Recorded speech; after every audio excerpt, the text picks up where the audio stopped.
Fox Sports. We are Black Hawk. We are Ohio.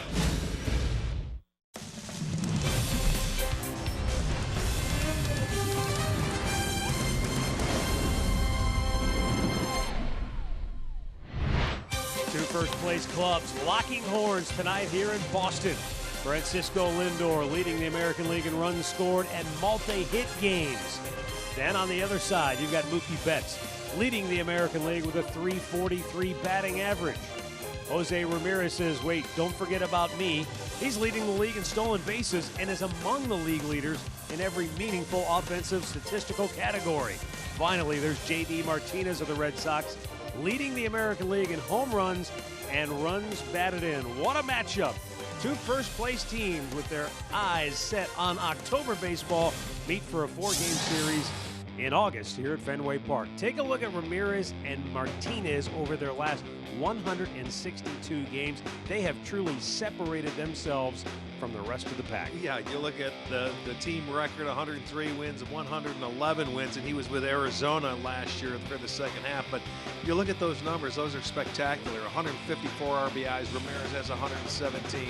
Very impressive numbers for these two guys that are fighting for the MVP race this year. Hi again, everyone. Matt Underwood alongside Rick Manning. Excited to bring you this four-game series here on Sports Time Ohio. And what better way to get it started than with the last two Cy Young Award winners? Well, these guys have been dealing all year long. We've had a chance to witness Corey Kluber, and everything is back in place right now. He had a little hiccup there where he had a knee issue right around the All-Star break. He's come back. He's 15-6 at .268 ERA. He continues to go out there, doesn't walk anybody, a bunch of strikeouts.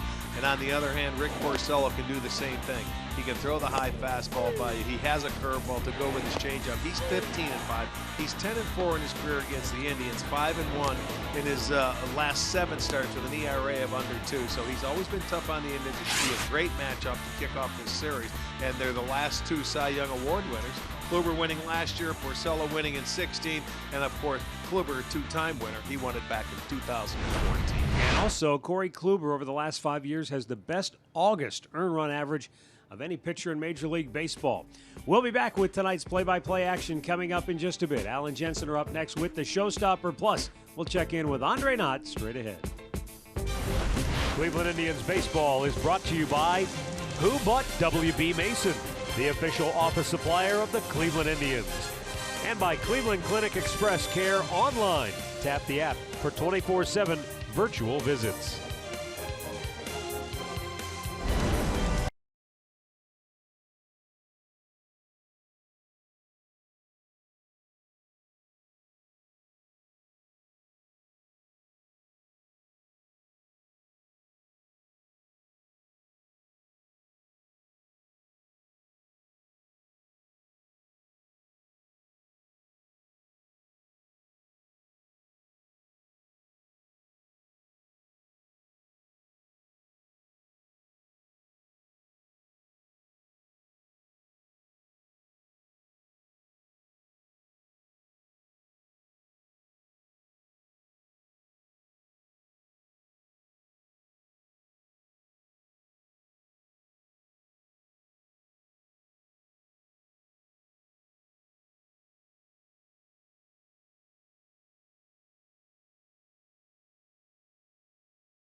Bit of a chill in the air. It feels more like October than it does August. And who knows, down the road, these two teams could meet again. As we take a look at the playoff picture as it stands right now, the Red Sox hold a pretty good lead over the Yankees in the Eastern Division. The Indians 12 up on Seattle. Houston and Oakland in a dogfight. Seattle on the outside looking in there, but you look at the wild card race, and the Mariners still within striking distance there as well. Yeah, and that's pretty much how it's going to be in this league. It'll be Oakland and Seattle battling it out with Houston. You know, if Oakland can catch them, and we'll see what happens. It's going to be a nice run for the rest of this year. There's no doubt about it. Time now for our Hear Right sounds of the game. We go downstairs to Andre Knott. Thank you very much, Matt. For Corey Kluber, he's a two-time Cy Young Award winner. And with 4 games being played here, he gets to be the first guy on the mound for the Indians. I asked him and talked to him about pitching at Fenway Park, and do you do anything differently when you come into this ballpark to pitch? I still think that at least what makes the most sense to me is you're going to go out and pitch your game and do what you think gives you the best chance to have success. You know, I think that if you start, or to me personally, if I start trying to not throw pitches here or there just because a wall is 30 feet shorter than it is somewhere else, you know, I think it takes away from me kind of doing what I feel like makes me a good pitcher. Have to pitch to those hitters and get them out, period. And he knows how he goes about it. And so does this guy right here. It'll be Rick Porcello, the Northern Ohio Hyundai starting pitcher for the Red Sox. He is making his 300th career start. He's had success against the Indians. He's 10-4. He can get you out with a high fastball. He's got to change up a good curveball. And this guy is really, I think, one of those under-the-radar pitchers who's very good at baseball. Take a look at the Indians starting lineup brought to you by Progressive Insurance. Francisco Lindor will lead it off. Then it's Michael Brantley. Jose Ramirez bats third. Yandy Diaz in the cleanup spot once again as the DH. Yonder Alonso will hit fifth. Melky Cabrera in right field batting sixth. Then it's Jason Kipnis, Yan Gomes, and Greg Allen hitting ninth. Let's check out that Red Sox defense. They're rated 4th in the league. They've made 59 errors. It's Benintendi in left. Bradley Jr. is in center. Betts over in right. On the infield will be Holt at third, Bogarts at short, Kinsler at second, Moreland at first, and Leone doing the catching. Pat Hoberg has the plate. Brian Knight at first, Jeremy Riak at second, and Jerry Davis, the crew chief, down at third. A 4-game series between the Indians and the Red Sox here at Fenway Park in Boston. Rick Porcello into the wind, and tonight's first pitch is a called strike on the outside corner. 70 degrees, our game time temperature.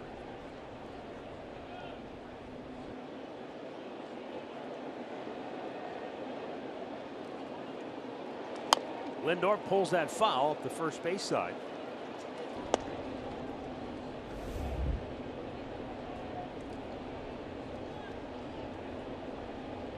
Lindor, since the All-Star break, has batted .296 with 4 homers, 14 runs batted in, and 9 doubles.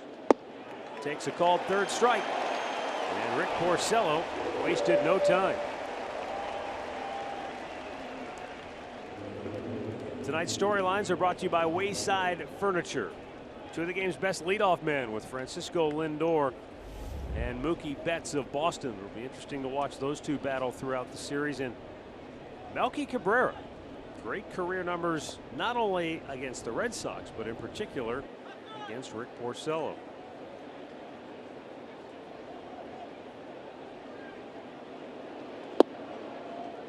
Michael Brantley takes a look at a fastball for a strike. He's coming out and he's throwing strikes. 4 for 4.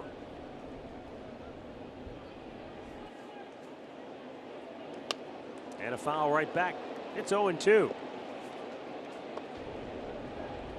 Well, Brantley has always held his own against Boston throughout his career. A .329 average against the Red Sox with a couple of homers, 18 runs batted in.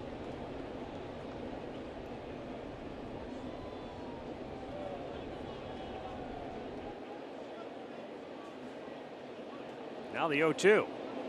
And he finally misfires. Breaking ball at the feet. He's going inside with that curveball. Porcello's won 4 out of his last 5 starts. 3 starts ago, he had that 86 pitch complete game against the Yankees where he gave up 1 hit. The only hit was a home run. Brantley with a chopper to second. Easy play for Ian Kinsler. 2 down.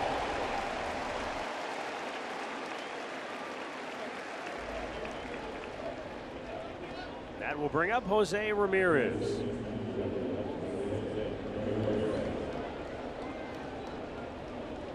Ramirez and J.D. Martinez of Boston will garner a lot of attention in this series. Ramirez is 1 homer behind Martinez. J.D. leads the American League in runs batted in. Jose Ramirez is 3rd.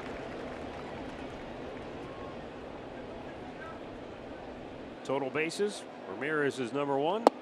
Or excuse me, Martinez is number 1, Ramirez is number 2. You'll find those 2 names throughout many of the offensive statistical categories in the American League.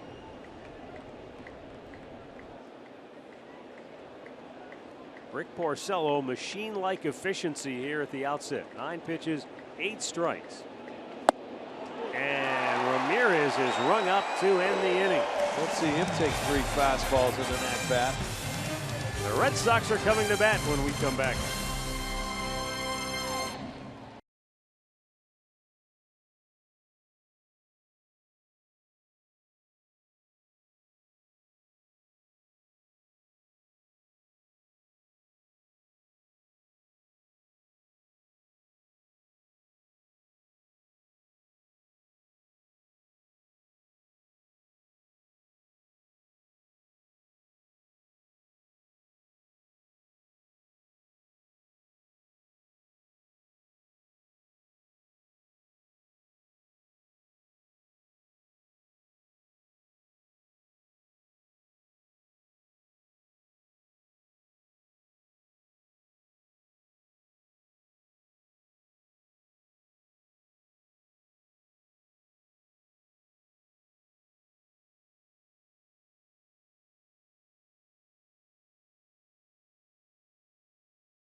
Of the season, he's our Northern Ohio Honda starting pitcher for the Tribe. He is 15-6 at fine .268 ERA. Made 1 start against Boston last year. He lost it, went 7 2/3 innings, 4 hits. He's 2-4 in his career against the Red Sox. Boston's starting 9 for Alex Cora looks like this. Mookie Betts, the leadoff man. Andrew Benintendi will hit second. Mitch Moreland is 3rd. J.D. Martinez, Xander Bogaerts, Ian Kinsler in the middle. Brock Holt, Sandy Leon, and Jackie Bradley Jr. batting 9th.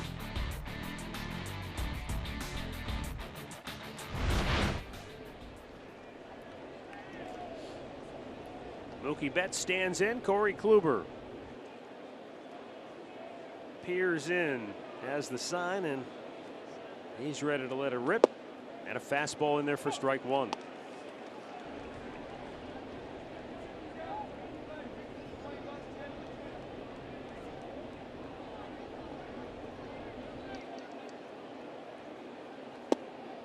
Just missed off the plate. That's a career .241 hitter against the Indians. But this year, a .343 average, number 1 in the league. And a swing and a miss puts him in the hole. 1 ball, 2 strikes. Yeah, he's the only guy blocking the way of J.D. Martinez of the Triple Crown numbers. Martinez has the home runs, the RBIs, and he's trailing Betts in batting average. Out of play to the right.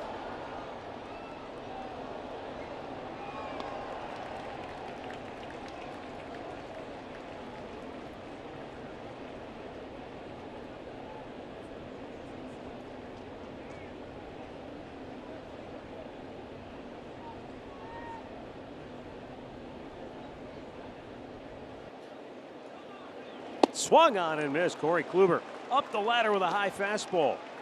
And he strikes him out 1 away. Well, he's going to elevate the fastball here on our Nissan pitch tracker. You can see he went up around the letters, and Betts was going to go after it and try to pull that baseball, and he throws it by him. So Corey gets his first strikeout on the first man he faces. That brings up Andrew Benintendi.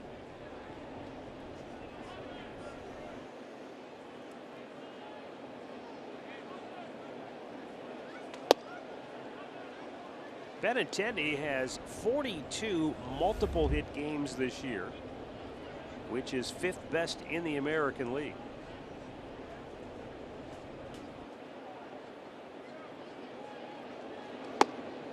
Takes outside 2-0.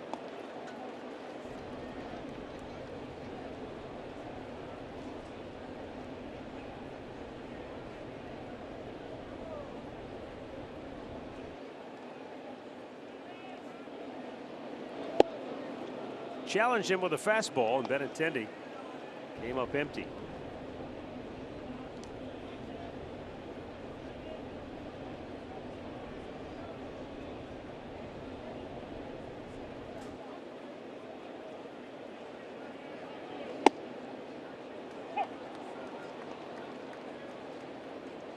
Corey Kluber begins the night with the 5th best earned run average in the American League. One behind Luis Severino for the league lead in wins, as Benintendi fouls that off to stay alive.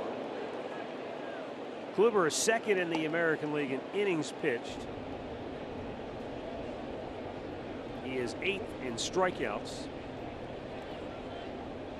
and he has the 7th lowest opponent's batting average against. Swing and a foul. He just did get a piece of that. Yeah, that was a good pitch. He was able to get him to go down and chase it, but he got a piece of it to stay alive.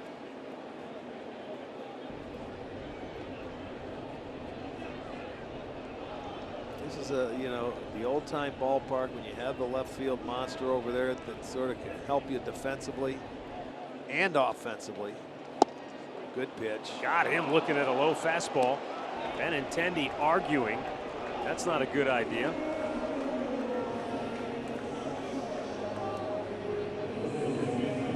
Well, let's take a look at the pitch first and see what you think. It certainly had played. That's knee high. That's a good pitch. That's a tracer right there at the knees. Let's check out the Indians defense, brought to you by Chrysler. It's Brantley on left, Allen in center, Cabrera over and right. On the infield, Ramirez and Lindor on the left side. It'll be Kipnis, Alonso on the right side, and Yan Gomes doing the catching.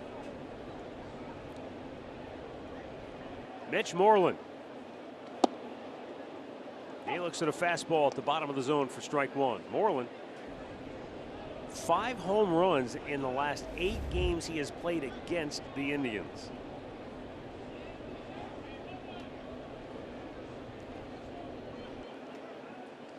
And he was trying to crush one that time. It's 0-2. Exactly what you expect to see. These two pitchers coming out and they're throwing a lot of strikes.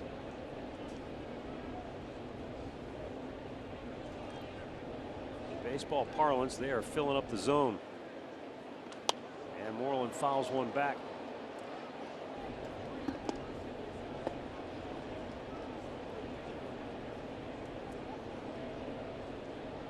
Sometimes you get a great pitching matchup and the hitters come out swinging and knock them out. But at least here at the outset, it looks like both pitchers have brought their best game tonight. Yeah, in this park, you can have a great game. You can have a low-scoring game, and then all of a sudden, an inning can open up because this ballpark yields to that. And that's why Terry Francona said it's imperative to play smart baseball defensively. Don't make a bad throw. Throw to the right base. Don't miss cutoff men. Don't give them extra outs. You don't make outs on the bases. You know, no mistakes. You got to play a clean game here. The 0-2. Just missed outside. And who would know better than Terry Francona? Yeah, he spent many years there as his home ballpark.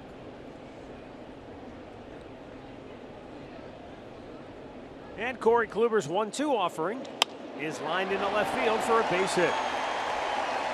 Really nice job of hitting there by Mitch Moreland. You know, he took what was given to him right there. Corey wasn't going to go inside on him there. He throws that pitch away, and he just lines it to left field. You see that ball's off the plate. And Moreland did not get greedy, so he'll get the first hit of the ball game and a nice at bat. And that gives J.D. Martinez a chance to hit here in the first inning.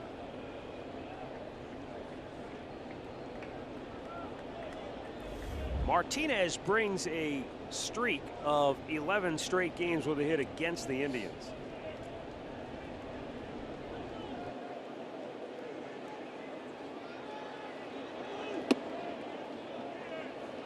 Up and away with a fastball.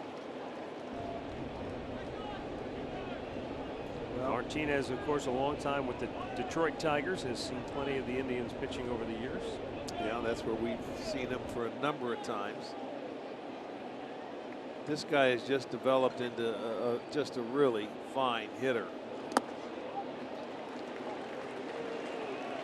Well, if you're facing J.D. Martinez, there's not many areas where you can go and feel comfortable. Yeah, really high and tight, and then you got to stay on that outer edge. Because he does go to right center field. That's where his, true power is, going that way. So he stays inside the ball like that. Got it by Alonso. Moreland will go to third. Here's the throw to second as Martinez will get in there safely. Well, the Red Sox, after back-to-back strikeouts, a single and now a double, and they've got runners at second and third with 2 down. Both the hitters going the other way. This one was lined, and then J.D., he was not going to settle for it. That was down the middle. He was not going to settle for a single. He just took right off, knowing that Cabrera had to run over to backhand that ball.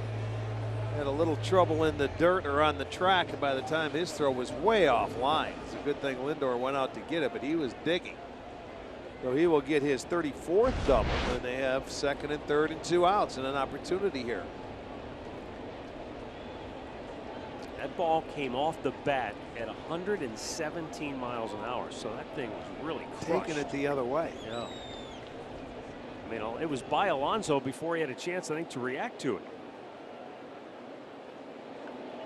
Xander Bogaerts takes a strike. This guy's had a bounce back year. Bogaerts with 36 doubles. This team's built a lot like the Indians. They can steal bases. In this park, you're going to be a doubles hitter anyway with that monster. Yeah, Boston, 4 of the first 5 hitters in their lineup all have 30 or more doubles. This has always been a doubles park, and they're usually in the top 2 or 3 teams in the league, if not leading every year with doubles.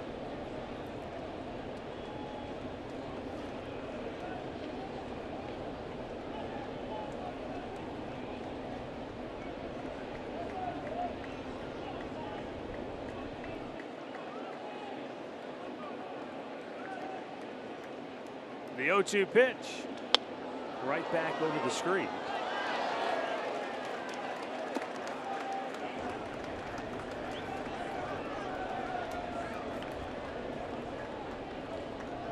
Boston's record of 88-37 puts them in a position of needing only 18 wins the rest of the way to break the franchise single season wins record of 105. Yeah, look at that. They can go 18-19 and still break that. That's something. There's a base hit into center field. Moreland scores, Martinez scores, and it's 2-0 Boston. Bogaerts just dumps one into shallow center. And after Corey Kluber struck out the first 2 hitters of the game, Boston rallies for 3 straight 2-out hits to take the lead.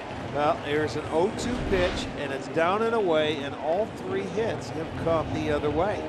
They've given themselves up, and it's 3 straight opposite field hits, and I mean to tell you, in a good situation, both Moreland and Bogaerts get theirs with 2 strikes. Martinez got one before he got to 2 strikes, but that is just flat out good hitting right there, folks. Ian Kinsler, the former Ranger, the former Tiger, briefly the former Angel, now here in Boston, takes outside ball 1. Red Sox went out and made the trade to get Kinsler because Dustin Pedroia continues to battle injury problems.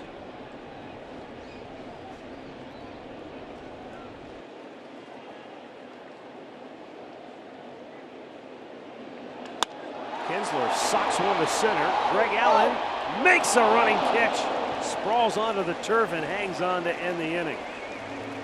2 runs on 3 hits, 1 man left. We've played an inning at Fenway. It's 2-0 Boston.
Got the first 2 outs, and Boston jumps out to the early advantage. Now the second inning, Yandy Diaz the leadoff for Cleveland. The Indians did a lot of watching in the first. Porcello threw 10 pitches, 9 of them strikes, and the Indians took a lot of those pitches. 2 called third strikes, 1 ground out in the first inning. Yandy Diaz broke his bat, rolls it to short. Bogarts throws him out.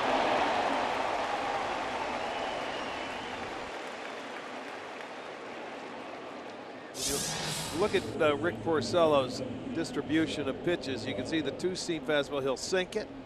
He's got the slider that he'll use 25% of the time. A 4-seam fastball that he can elevate and strike you out because he's normally, like they used to think, a sinker ball pitcher.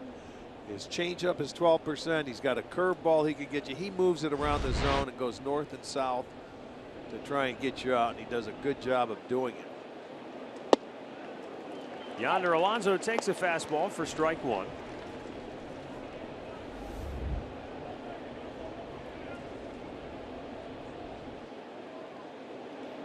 Alonso only 15 career at bats against Boston pitching, and he's gone 5 for 15. But currently, Yonder's in a bit of a struggle offensively. The month of August, just can't seem to get it going. He rockets this one into right field, and that's a good sign, as Alonso is aboard with a 1-out single here in the second. As soon as you say that, Porcello makes a pitch that he leaves upstairs, and he takes advantage of it. So he beat the shift that they had over there, put a nice line drive swing. Look at that ball. He started it off and tried to wrap it around the outside corner. It stayed upstairs, and Alonso took advantage. So the Indians are on the board now with their first hit. Told you earlier, Cabrera, who's hitting now, he's had very good numbers against Rick Porcello. A .302 lifetime hitter against the Red Sox is Melky Cabrera. with 10 homers and 63 runs batted in. And he grounds one right up the middle. And the Indians have 2 on with 1 out in the 2nd inning. Well, the Indians see that they know they come in here, you're going to have to score. So back-to-back hits. This one, I mean, Porcello had that 2-seamer there. Yeah. He got the ground ball, but it found the hole. Kinsler, you see, was playing him over a little bit to pull more. So back singles give Kip an opportunity. And going back to when he was just a rookie, Jason Kipnis has played well in this ballpark especially. But overall, a .303 hitter against the Red Sox, 6 career homers, 15 runs batted in.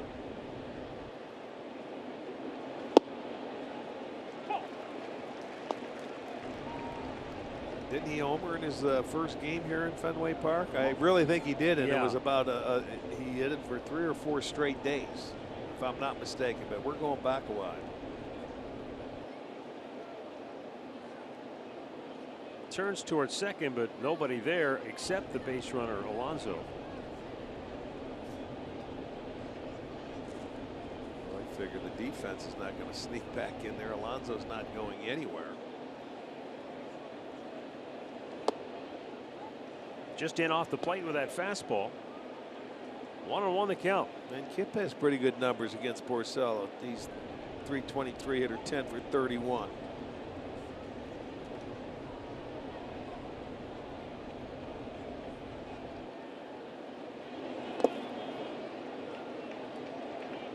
Now the count goes in his favor.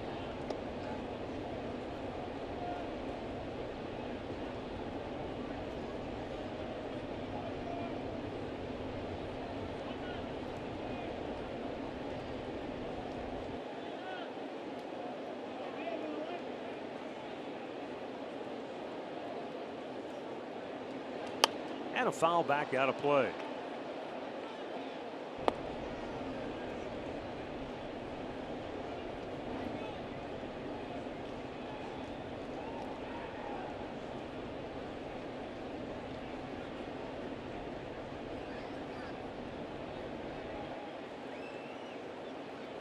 Two on, 1 out. We're in the 2nd. Indians down 2-0. And a fastball that just missed low. Let's see if that's a good take. I'll tell you, that's borderline. It looked like I know Porcello wanted it, but the ump called it a ball, so that's a good take by Kipnis. That's a close pitch. I wouldn't want to take another one that close in this at bat. 3-2 foul back. Back in Kip's rookie year, 2011, August 1st, 2nd, and 3rd here at Fenway Park, he homered in 3 straight games. Yeah. Okay. First homer came against Matt Albers. The second one was off Josh Beckett. The last one off Tim Wakefield. Yeah, I knew he had a great time in here in that first trip in.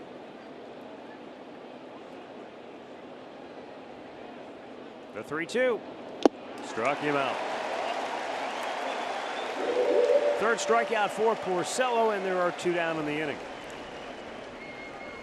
Well, he elevated it and came inside on Kip. Jason likes the ball down. He just couldn't get the barrel head to the baseball there on that pitch. It was a good pitch by Porcello inside. We'll get the 2nd out and his 3rd strikeout. That'll leave it up to Yan Gomes. Gomes, who's having a good month, batting .303 in August. Looking for some 2-out damage as the curveball misses high, ball 1.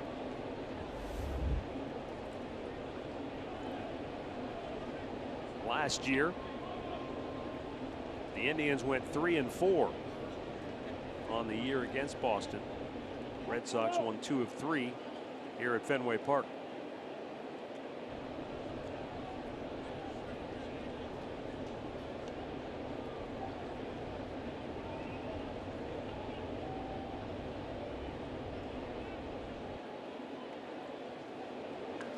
Ripped foul off the front of the Indians dugout. Heads up, boys. Looked like it might have been a changeup.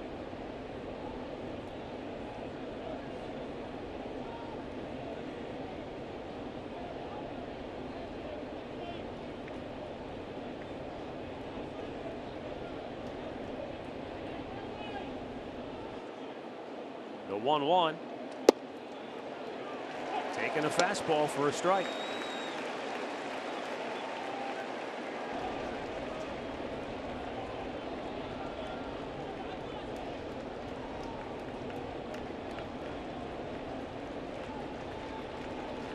Back-to-back singles with one out by Alonso and Cabrera. And that one goes to the backstop. Both runners will advance. So now a base hit could tie the game. Yeah, he just bounced that curveball so out in front of the plate that Leon had no opportunity to do anything. It's his third wild pitch, and check it out.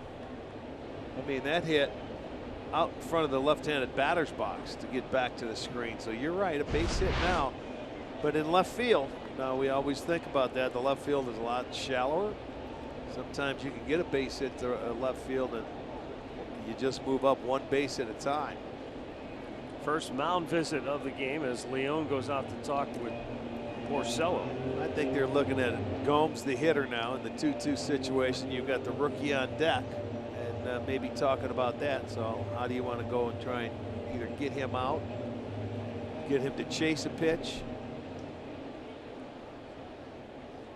They're not going to give in now that that wild pitch is thrown and first base is open.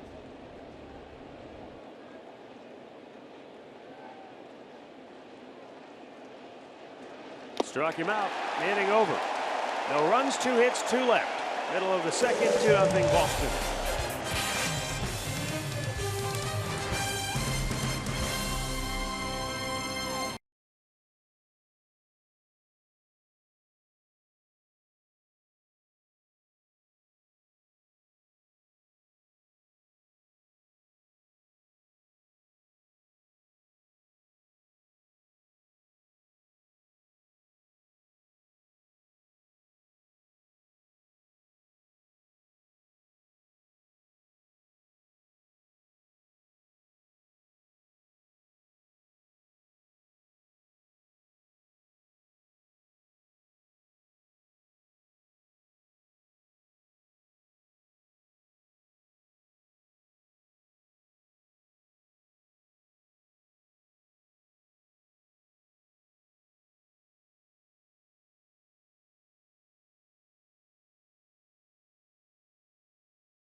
Ended with a terrific catch in center field. Let's take another look courtesy of StatCast AI powered by AWS. And you can see he was shaded in right center field, and that ball was smoked. And Kinsler, you know, he can be a pull hitter at times. He could shoot it the other way. But fine running catch right there by Allen.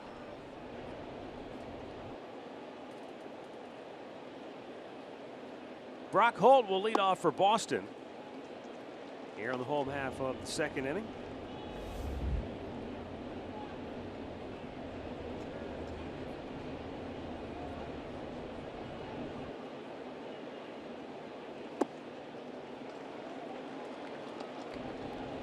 Now it's up to Corey to put some zeros on the board until the offense can get going.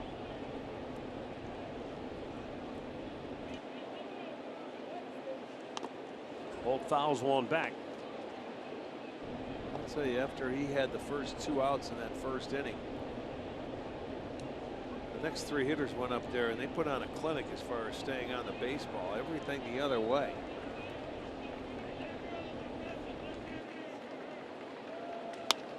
To center field, Greg Allen. 1 away. Let's look at the approach as it comes with Moreland with 2 strikes, a ball off the plate. He takes it to left field. Then you have J.D. Martinez. What was that, 113 off the bat? Going the other way, and then an 0-2 pitch to Bogarts. And I mean, that's good hitting. Sometimes you give them credit. A lot of times we see guys and we talk about guys trying to pull it and they swing and miss and they try and strike out. You see what can happen when you stay on the baseball and take it the other way. Good things can happen. You have to put it in play. Coming with 2 outs and none. That breaks a pitcher's back when you get 2 outs and nobody on and they come off and score off you.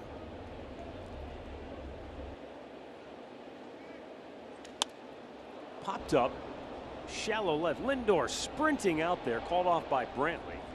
2 down. Rick, and I know you weren't a pitcher, but if you see that as a pitcher, do you think the pitcher starts going, all right, if they're going to look away and try to take me the other way, does Kluber have to start coming in more? You may show him in the course of the at bat. Like I said, 2 out of those 3 hits with 2 strikes. And you know, the one hit, Moreland's was off the edge of the plate. Bogarts hit one that I think was a strike, but it was away. So yeah, you make an adjustment. Next time, if you do get ahead of them, you know, or 1-2, maybe you do buzz them inside. Say, let's see if they're leaning away. And also Gomes should be watching too when you get to 2 strikes, because sometimes you're going to have to. He's got that little 2-seam fastball, the left-handers. He can start at their hip. Right. And I wouldn't be afraid to call that one the second time through this lineup.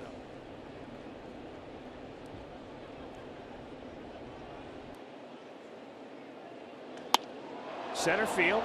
See, they're all going the other way. And Greg Allen watches this one short hop the Green Monster. And Jackie Bradley Jr. with a 2-out double. They're all starting to take that same approach, so I think it is time to start pitching him in. It's a lot farther to hit it out that way. But when you get it in and you see that ball inside. He wanted it in. Right. But, I mean, he got it in there, but that's the approach. Let's go the other way. Let's go the other way. These guys are, I'll tell you, their approach to Corey Kluber is they've had a good one the first time through. They're 4 for 9 that first time through the lineup, and that rarely happens to Kluber. Back to the top of the order, and Mookie Betts, who struck out swinging his first time up.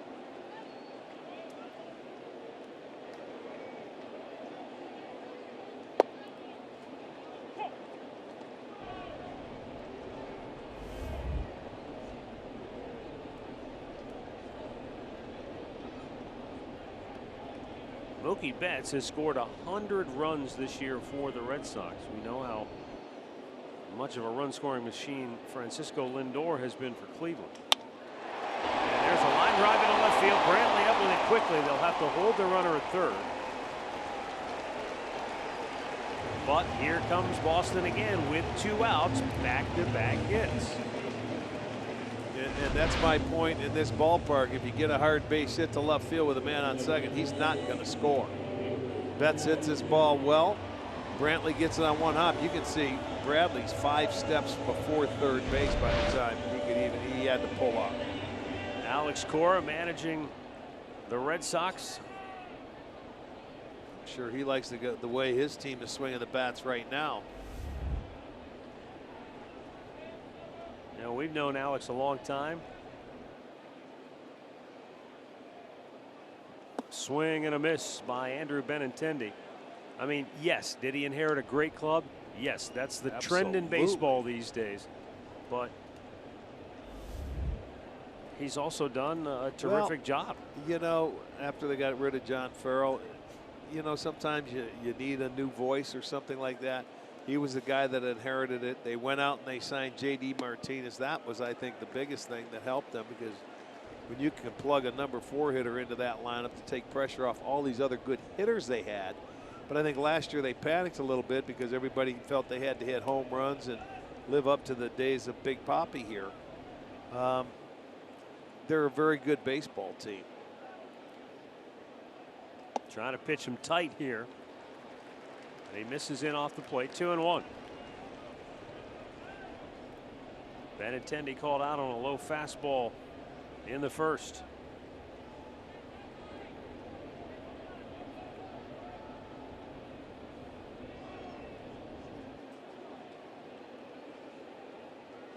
Runner goes. Benintendi shoots at the left. Another base hit. And it's 3-0 Red Sox. So for the second inning in a row, Kluber gets the first 2 outs, and then it's 3 consecutive hits.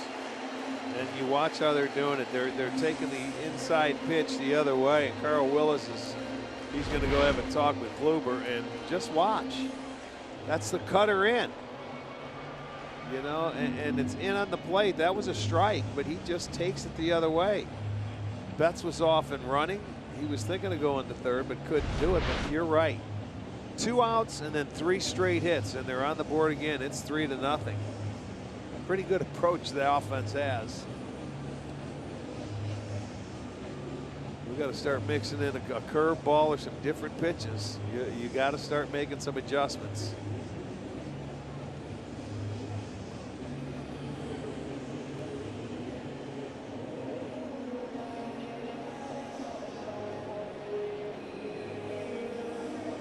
Well, Mitch Moreland is the batter, and it was Moreland who started everything for Boston in the first inning when he got to 2 strikes and he slapped that base hit the other way to left.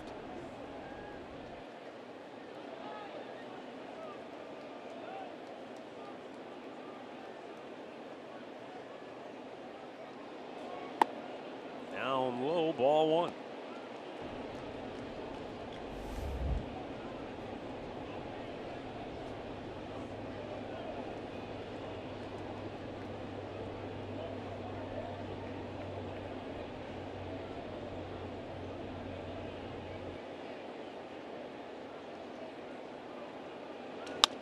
Bouncing ball to first. Alonso has it. He'll flip it to Kluber, and the inning is over. The Red Sox add to the lead. It's 3-0 through 2.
Park app. Access and manage your tickets. Enjoy check-in offers, exclusive content, and much more. Download the MLB Ballpark app today. Well, we move on now to the 3rd inning. And the Indians are down 3-0. Greg Allen takes the first pitch for a strike. Greg Allen is riding a 12-game hitting streak. He's batted .386 during that tear.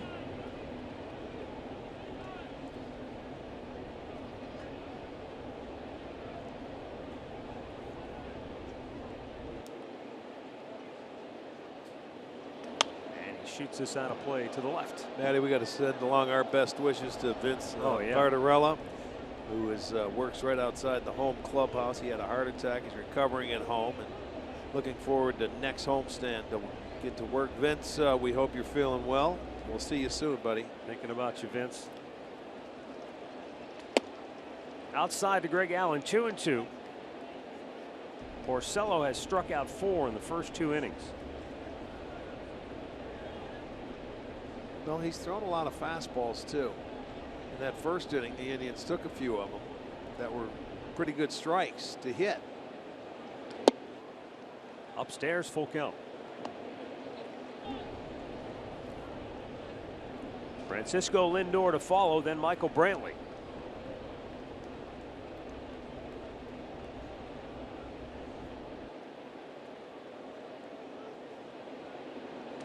And Greg Allen drills one to deep right field. Betts is back and runs it down on the warning track. Good at bat. I thought it was going to bounce in that corner, maybe bounce over the fence, but that guy out there that's patrolling right field, he makes that catch look easy. He can cover some ground, and he's a very good defender out there in right. And that's a lot. That's where the toughest outfield position is in this ballpark, is right field. And he's one of the best at it. That'll bring up Francisco Lindor, called out on strikes his first time up.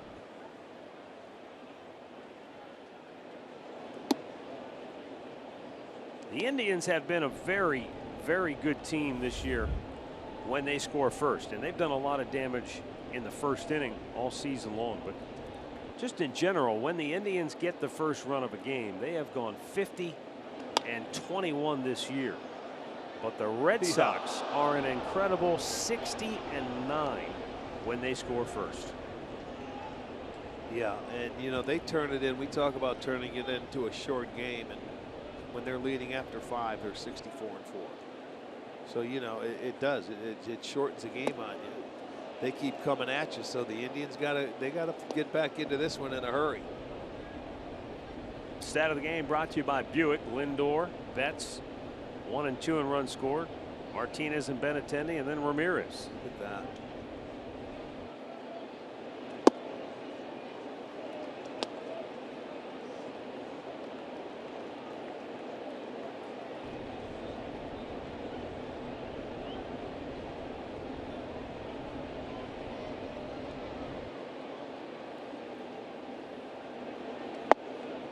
I don't know that you could say these two teams are really similar. There are some similarities, some of which we've already detailed. You know, each team has 2 great players this year, having fantastic seasons.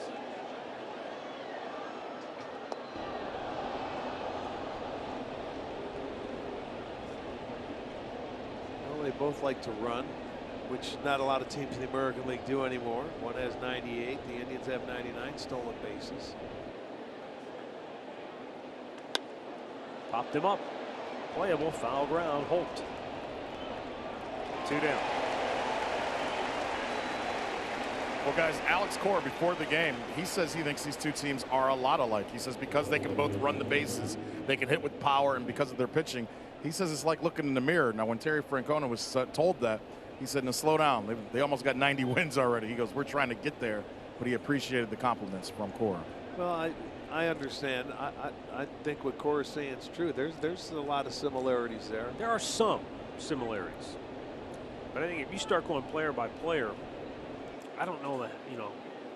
And again, Rick, I think when you construct the team here in Boston because of Fenway Park, your team's probably going to look different from other teams just because of that fact alone. Then you add into that the fact that they have a payroll that is, well, exponentially greater than most other teams. That's always the case. Missed outside.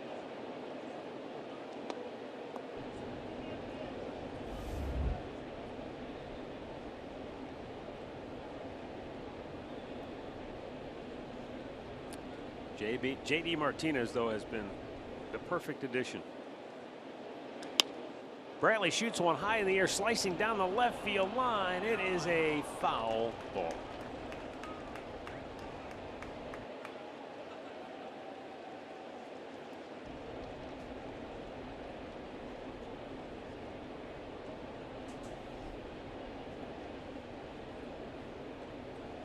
Fenway Park is so intimate that unless you're in the upper echelons of the center field bleachers, anywhere you sit in this park, you've got a chance to get a baseball. That is true. Slowly chopped to first. He got it. It stays fair, and the inning is over. The Indians go 1-2-3. It remains 3-0 Boston.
Stay tuned later in the game for our Miller Lite Hold True moment. And right now, that's the key for Corey Kluber. Hold true and hold the Red Sox at bay, because he's given up 3 already in the first 2 innings. Rick gave you the numbers. When the Red Sox lead after 5, they're almost unbeatable. And Porcello looks pretty good at the outset tonight for the Red Sox, so it's imperative for Kluber, as difficult a task as that may be, to try and hold the Red Sox scoreless for at least the next couple of innings.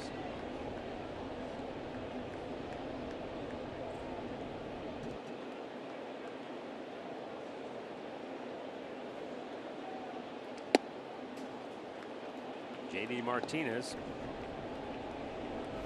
was able to drill a double by Yonder Alonso and down into the right field corner. His first time up, he smoked it. He swung at a pitch that doggone near hit him. You see that little two-seamer going inside? He was already committed to swing at that pitch, and he knows it. This ball, look at the movement. Look at that. That ball went by him. He said, oh, no, that's embarrassing for him. I would do the same pitch again. Well, he got him out of the way with a little cutter. 1 down. Take a look at our Lowe's whole team together right now. The Indians pitching staff has 4 pitchers: Bauer, Carrasco, Kluber, Clevenger, all over 150 strikeouts.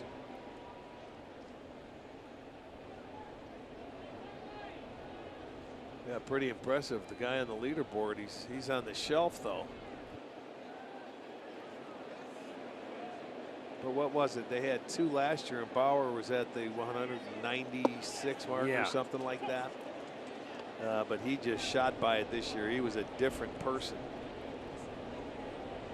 And Clevenger fell into the mix, and he's learning the ropes. Well, we know Bauer is going to do everything in his power, work his tail off to try and get back as soon as he can. That is a given. Now the 1-1. Swung on and missed as Xander Bogaerts trying to go outside the zone. Bogaerts on a swing very similar to the one you just saw. Punched a single into center field to drive in the first 2 runs with 2 out in the first inning.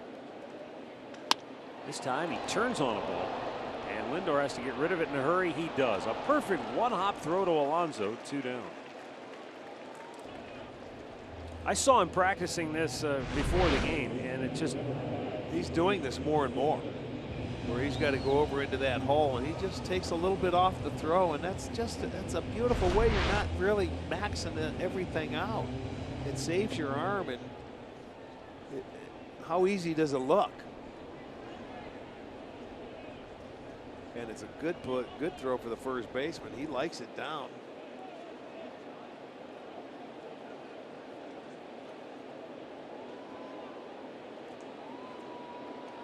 Oh man, that was up and in. There you go. You got to move some feet.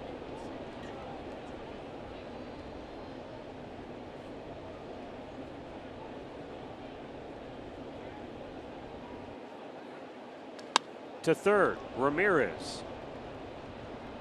And Corey Kluber sets him down 1-2-3 through 3 innings. Boston 3, Cleveland nothing.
Nothing. Allen put a good swing on that ball. And look at it, 85 feet to get over there, and he got there pretty easily. Yeah. The good ones cover a lot of ground and they make it look effortless. And you see, I mean, when you look high atop this field, the belly, how it bellies out in right field in the deepest part of the ballpark at 380. Porcello has the Indians befuddled here tonight. 1 away. Let's go down to Andre Knott. Well, a big step for Yandy Diaz in his career may have happened over the last few days. After the team got back from Cincinnati, Yandy grabbed Francisco Lindor and they went into Terry Francona's office. And basically, Yandy wanted to have a conversation with Tito and he wanted him to understand him. So Frankie played translator in between them, and they had a conversation about what Tito expects from him, what he wants from him, and he went on and told him he wants him to be the guy in the middle of their lineup going forward, possibly after this year.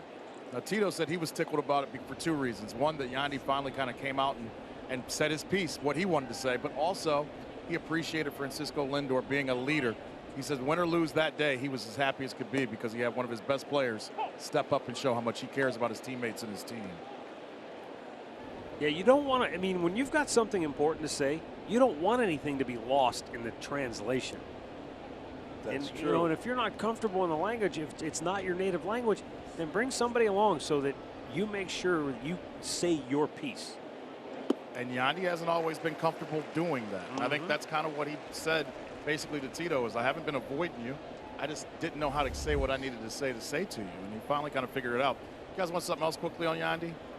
He's hit 7 balls at 100 mile per hour plus since August 12th. That leads the Indians in that period of time. Yeah. Unfortunately tonight, Rick Porcello has the Indians just all tied up in knots. That's 5 strikeouts. And 7 straight retired by the Red Sox right-hander. Well, I think this guy flies under the radar when you talk about good pitchers. You know, they talk about everybody else, but you know, his last 7 starts against Cleveland, he's 5-1 with a 187. Has allowed 2 earned runs or fewer in his last 8 starts. And a foul right back by Alonso. He's 29 years old. This is his 300th start. And you know, before turning 30, there's other pitchers to do that. Felix Hernandez, CC Sabathia, Fernando Valenzuela, Greg Maddux, Dwight Gooden, and Dennis Eckersley. Fouled back, and it almost picked off Melky Cabrera, the on-deck hitter.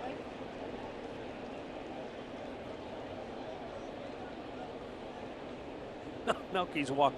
He's gone all the way back to in front of the Indians' dugout. Smart man.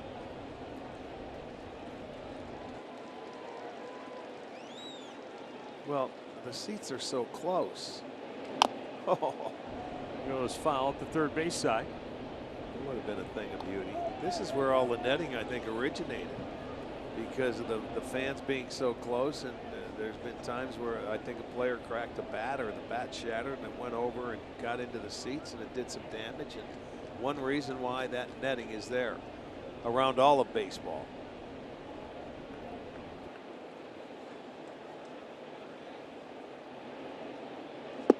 Alonso goes down swinging. 8 straight retired by Porcello.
Tribe Report brought to you by GMC.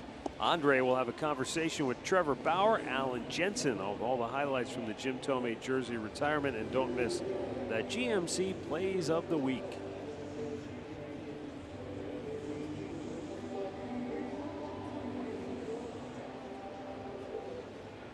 Bottom of the 4th inning, 3-0 Red Sox. Bottom third of the Boston order due up. Brock Holt will lead it off.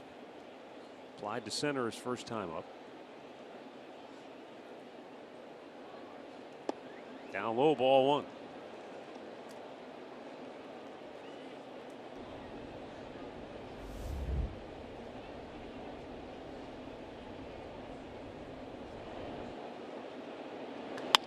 And a smash into right field.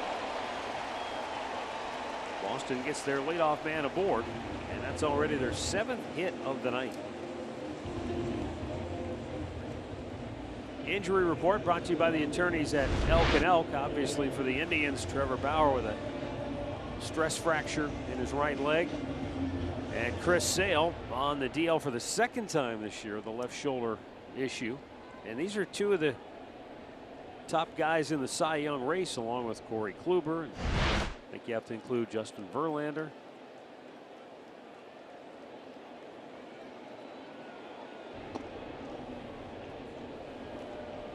Just how much the injuries will impact their chances of winning that award remain to be seen. Well, I think Bauer's in a little different situation because of his fracture. I think with Sale, he has some, shoulder issues. He was on the DL for 10 days. They brought him back. He pitched a heck of a game, but they throw down a second. Oh, it's an man. easy caught stealing for Yan Gomes. The Leon couldn't come up with the pitch. He swung and missed wildly. Well, a hit and run was called. That's no doubt, because you don't swing at that pitch if you're the hitter unless there is a hit and run on. And you can see Holt didn't get the good jump, so Gomes easily throws him out. And that's the thing that not a lot of teams do anymore, is hit and run as well. But they tried it. They have a 3-0 lead, and it did not work.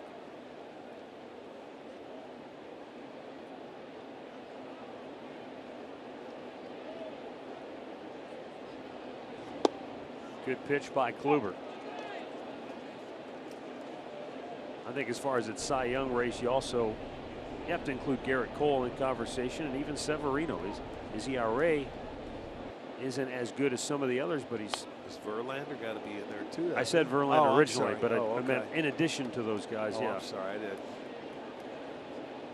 I wouldn't leave Justin off the list. No, he got his 200th win. But talking about that Sale in his shoulder, they're probably giving him extra rest because of the lead they have. And, when he comes back, I don't think he's going to miss much more time than the 10 days. Right. Yeah. Whereas Trevor is going to miss a month. Right. Probably. That's my point. Trevor may have a little longer to come from. I could be wrong with that, but that's just a guess. Yeah. I just think they said, okay, we'll give you another rest here.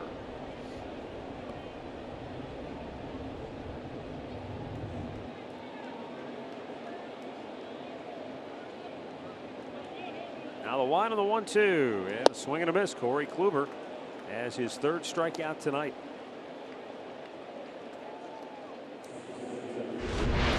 He threw 3 changeups earlier in the at-bat, and he puts him away with a fastball away. So he slowed his bat down and then speeds him up to get him out. Jackie Bradley Jr. He doubled the deep left center off the Green Monster in the 2nd inning. Actually short hopped it.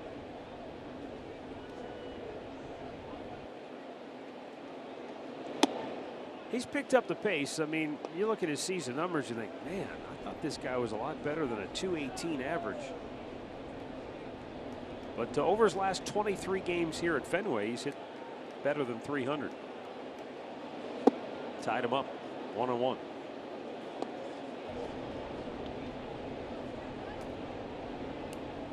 Yeah, tonight they've done all their damage with 2 outs. It's been unbelievable. 2 outs and nobody on base both times tonight.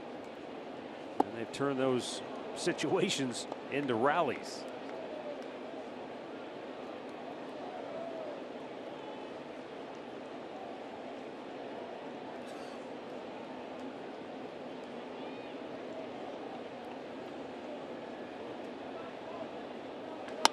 And how about that? Bradley's 2 for 2. And the beat goes on for Boston. The 2-out hitting. No kidding. What's that? Their 7th hit with 2 out today. 3, 6, yeah, 7. 7 out of the 8. I don't think this was located here. That's a fastball that says, there you go. Right down the middle. Gomes was sitting away. Klubs did not hit his spot. And they take advantage of it. Hitters let you know when you make a bad pitch. Well, he did right there. Right back to the top of the order, and Mookie Betts.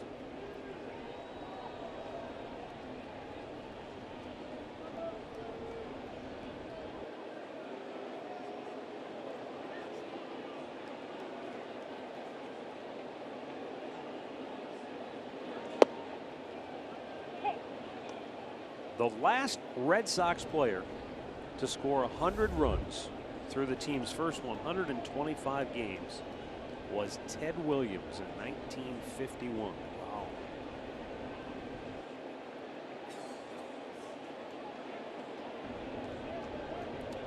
I mean, think about it. That's hard to do, almost to run a game. You know, that means you're on all the time, a couple of times a game, because even when you get on, you don't score every single time. You're stranded a number of times.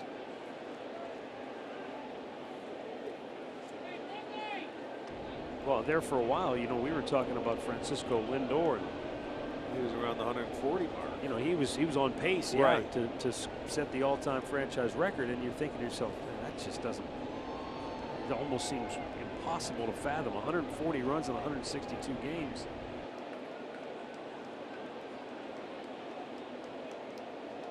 That's why I think the benchmark, whether it be RBIs, runs scored, hundreds, 100. Yeah, you get to 100, you're Right. pretty doggone good. You know, year. you look at homers, there used to be 20, 25, and 100. Yeah. You get to 30, it's great. But those are all very good marks, and they always have been. I don't think that should change. Swung on and missed. It's 1-2.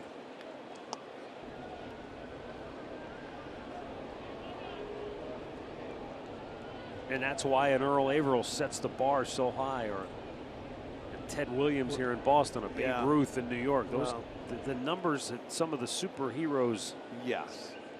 the marks they set, it's what you shoot for. Watch, he may run. Good pitch, just missed outside. Great eye by Betts, and that's why he's leading the league in batting average. Kluber already at the 70 pitch mark. He had a 1-2-3 third, only needed 10 pitches, but every other inning they've really fought him tooth and nail in every at bat. The 2-2 is a swing and a miss. He strikes him out, and that's 4 Ks for Kluber through 4 innings of play. It's Boston 3, Cleveland 0.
Is brought to you by the 2019 Kia Sorento, the perfect getaway vehicle.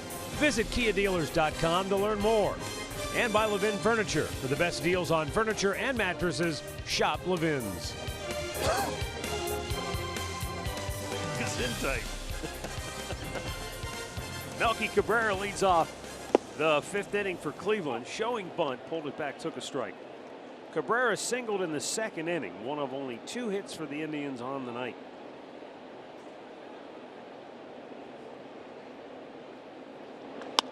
And Melky drives one deep right field. Betts is back. He's out of room. It's out of here. Boy. And Melky Cabrera gets the Indians on the scoreboard with his 5th home run of the season and his 11th career home run against the Red Sox. That ball got out of here in a hurry. For Mook, back-to-back days with home runs. That was a line drive into the bullpen and on the board. He's 2 for 2. And the numbers, it was a fastball right there. Hit it well. That's his 5th home run. Jason Kipnis now taking, that's a called strike. So it gets the Indians on the board. We'll see if it provides a spark of momentum. That's pulled fair, knocked down by Moreland. The flip to the bag, and he's got it in time. Kipnis is out number 1. Moreland never panicked, and Porcello, he didn't assume. He was running over there to cover the whole way. Yeah, it was right on the line, and then what Moreland did, he knocked it down and he picked it up. You're right, didn't panic. And there's Porcello hustling over. He gets to the bag just to make sure he's there in time and acts like a first baseman. Now Yan Gomes.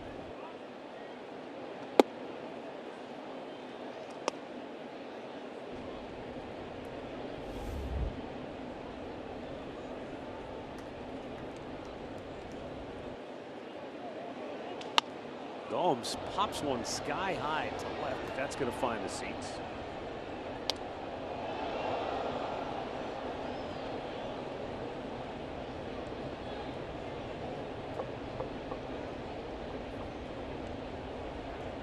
Red Sox got 2 in the first, 1 in the second. Now the Indians get on the board here in the 5th.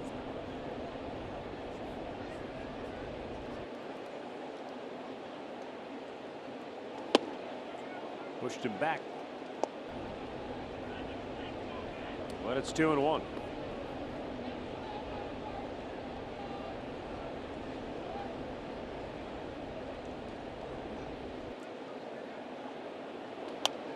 And a foul back our way. There goes Rosie backing off again.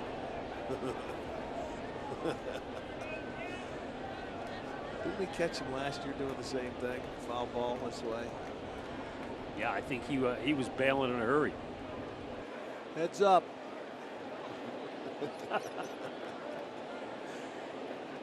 Now the 2-2. And another foul back by Gomes.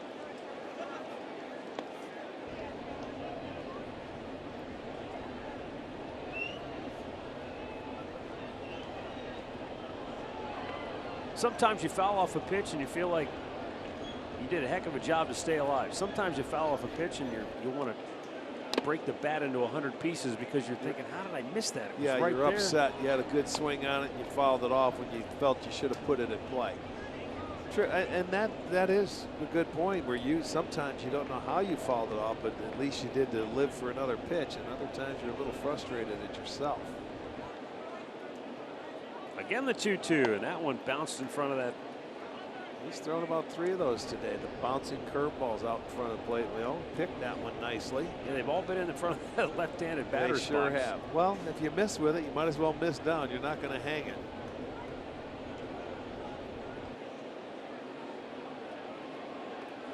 And the payoff pitch is hit in the air to right. Betts has it, 2 down. Well, grab some friends and enjoy a cold one while catching a game at Progressive Field. It's the $15 district tickets presented by Sports Time Ohio, and you'll get a standing room only ticket to the park with your first drink. Will be on us. Tickets are going fast, so make sure you get them soon. We will be home next Tuesday.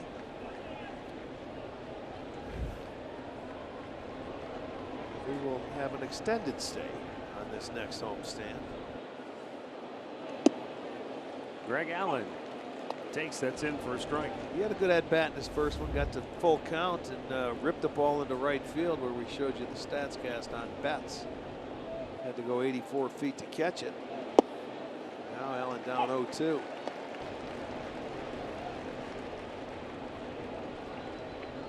That next homestand, Minnesota, Tampa, Kansas City will all be coming to Cleveland. taking us through the Labor Day holiday. Just missed inside. 1 ball, 2 strikes. Yeah, we'll be home for the Earth Show this year, won't we? That is right. That's a rarity.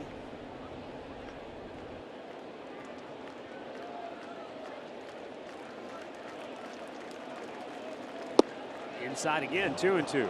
Back-to-back takes in there. He figures, okay, this young man, I'm going to get him to fish and go after it. He did not.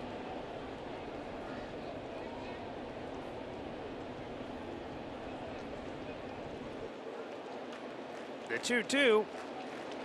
And Allen shoots it to left.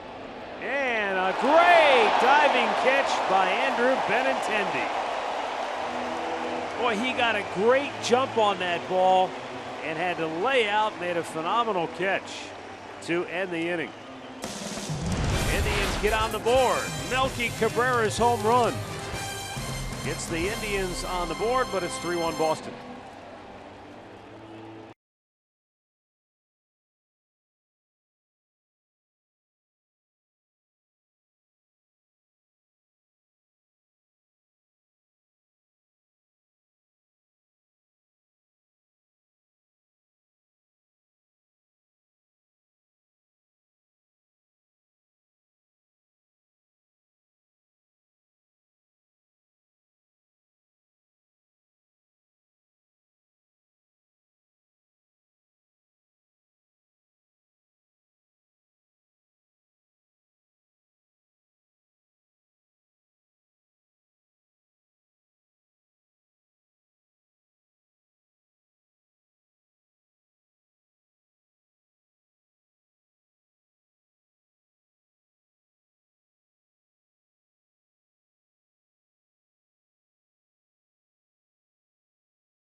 Has given the Indians a lift.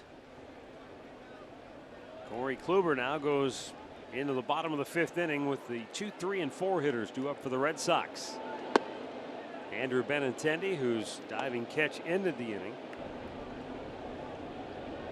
drove in the last run for Boston with a 2-out single in the 2nd inning. 2-0.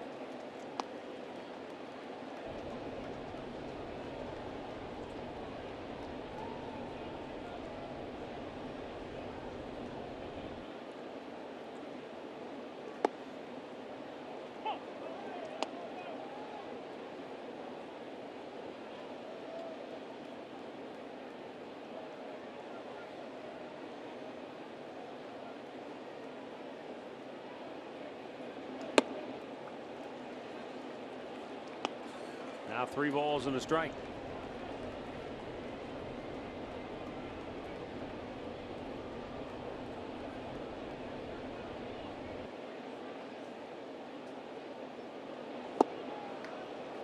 That'll run the count full.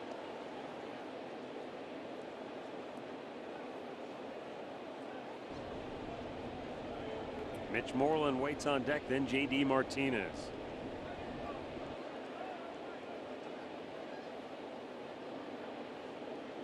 3-2 pitch. He took it right down the slot. 5th strikeout of the night for Kluber.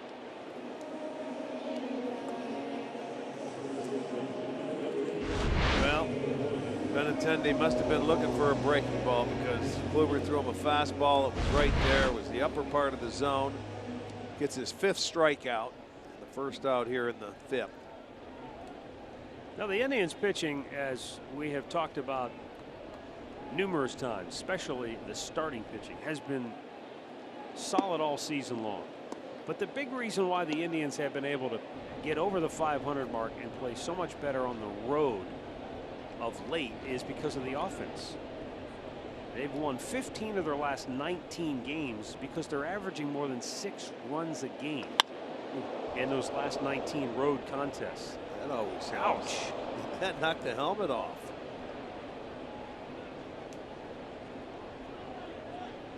She's fine. She's fine. I'm Yeah. okay. Don't sweat it. Well, that thing was, it ricocheted, came down, and it still had some spin by the time it got to her.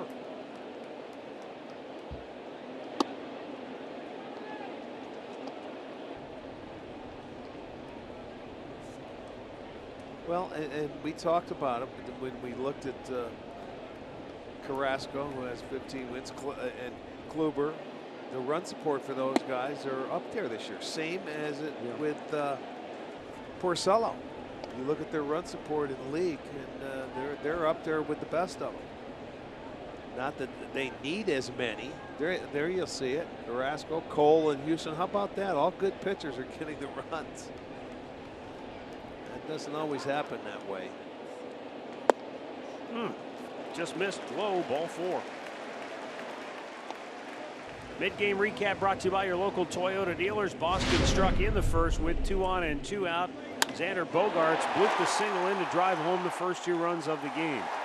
Very next inning with 2 on and 2 out again. It was an RBI single by Andrew Benintendi, 3-0.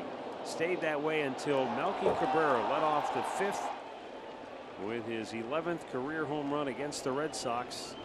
And that's where we stand now in the bottom of the 5th with 1 on 1 out and J.D. Martinez at the plate.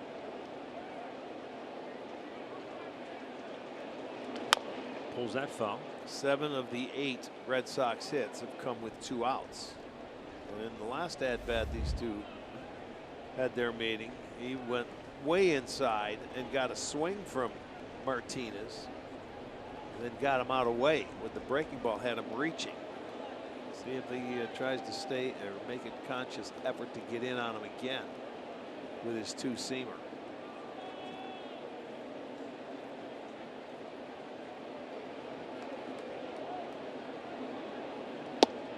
He did. Not a bad pitch, just missed inside, I guess.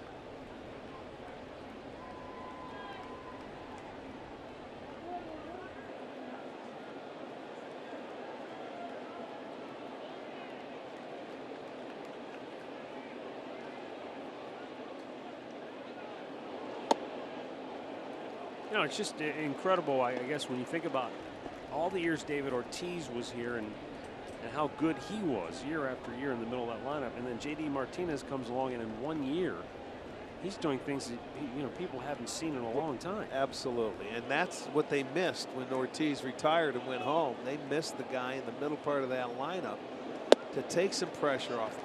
And Martinez, J.D., is a great hitter. He hits for power. And boy, you know, he couldn't have fit into a better lineup because they have guys around him that can get on for him. But that was going to be the question. He's never had to be the man before. Right. Now he's the man, and he's done it. He jumped into that lineup when he went into Arizona last year in a good offensive club with the D-backs, and he took off. He carried that team and made Goldschmidt, you know, he said, hey, man, move over. I'm helping you out here. Boy, what a 1-2 punch that was. It took a while to sign him this offseason, but I'll tell you what, I know they're happy now. Obviously, all those years in Detroit,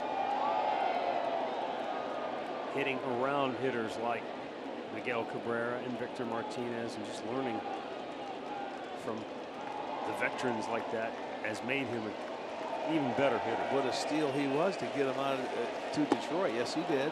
He went. Home plate umpire. He called it. Tad Hoberg rings him up. Martinez takes issue. It's a second out of the inning. He shouldn't, because he said, no, I saw it. When umpires make the call like that, they definitely see you go for the most part. He chased. And look at it from the side. Is there any doubt? I No, I think he definitely went.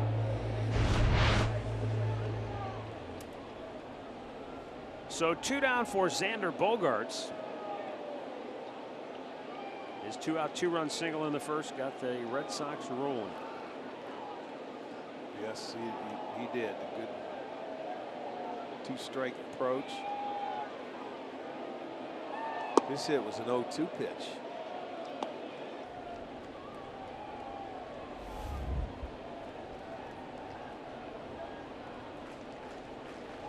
He's having a nice year. 281, 17, 76.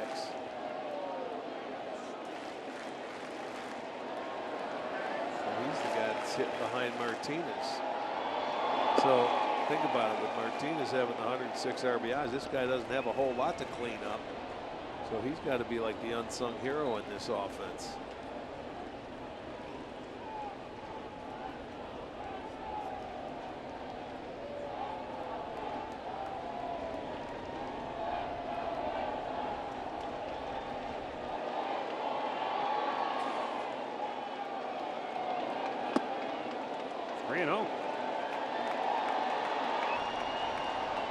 Kinsler on deck. Kluber just over 90 pitches. But he's had to grind through all but 1 inning tonight, so he may not go much beyond 100 here this evening.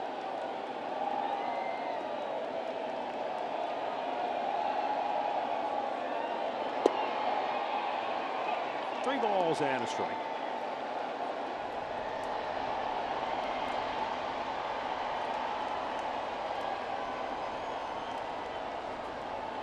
Sellout crowd here at Fenway. Every seat is filled, and they put them in every nook and cranny of this ballpark. 3-1. Pulled foul.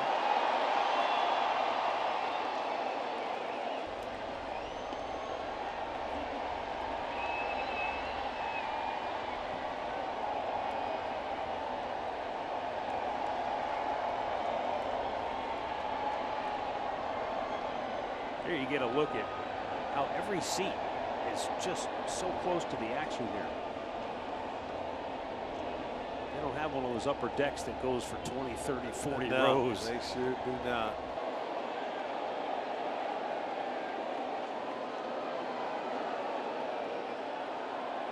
Runner at first. Mitch Moreland will be off on the 3-2 pitch.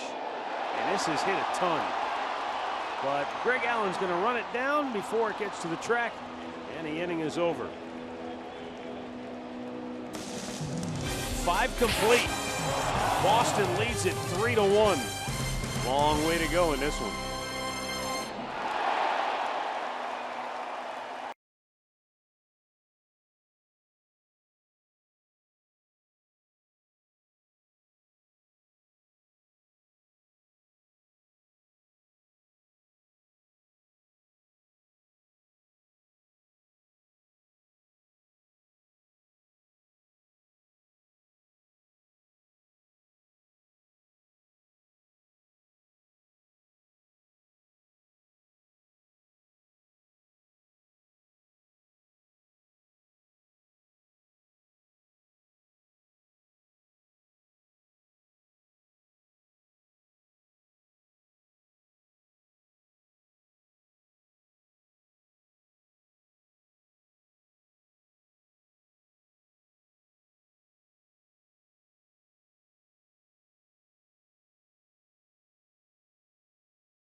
Access the Tribe Rewards, and today's Tribe Rewards code is PARROT. Visit Indians.com for complete details.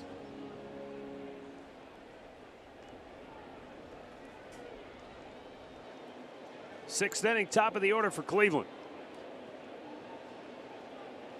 Down 2. Lindor takes a strike. Frankie struck out looking in the first. He fouled out in the third.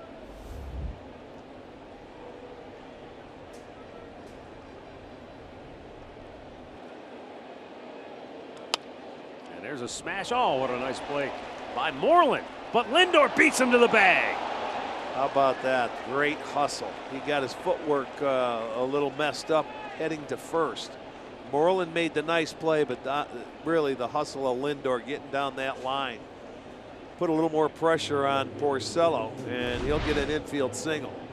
Ball hit right on the nose, but he scoops it, and he had to wait a minute, just a second, and the footwork you can see was messed up. And that's all it takes. It was a breaking ball, and he just hesitated a split second. The throw was a little low. It wasn't in line, so that all that motion, and it was a little messed up there.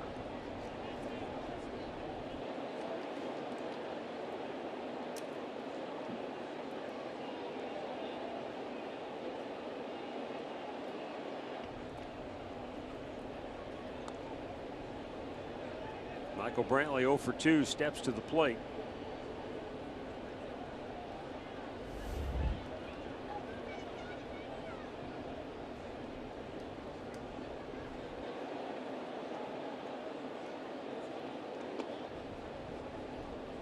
Rick mentioned before the kind of success that Rick Porcello has had against the Indians, but they did get him in the divisional series back in 2016. And it was the long ball that did him in that game. The Indians had 3 solo homers in 1 inning off Porcello. Roberto Perez, Jason Kipnis, and Lindor all took him deep. 4 1/3 innings that day. And they got him for 5 runs.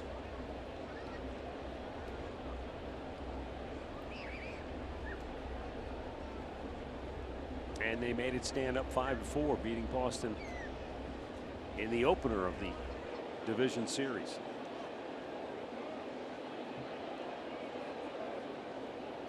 Michael sends a long fly ball deep right field. Betts looking up. It is gone to Souvenir City. Speaking of long ball. And Michael Brantley ties the game with a 2-run homer, his 14th of the year. Well, that was just, it was a pretty swing right off the bat. And it was a breaking ball, and he hammered it. Well, Brantley gets his 14th, and we have a new ball game, and they're back, and they tie it up in the 6th on a base hit. Great hustle by Lindor and a 2-run homer by Brantley. I think Porcello knew it was gone the minute it left the bat. He sure did. It's his 21st allowed. 2 on the night. Melky Cabrera with a solo shot in the 5th. And now Brantley's 2-runner here in the 6th to tie the game at 3. And now Jose Ramirez, who is 0 for 2 on the night.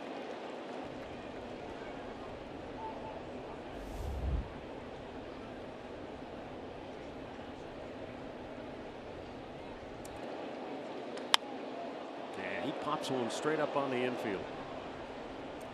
For the second time tonight. 2 down, or make that 1 down.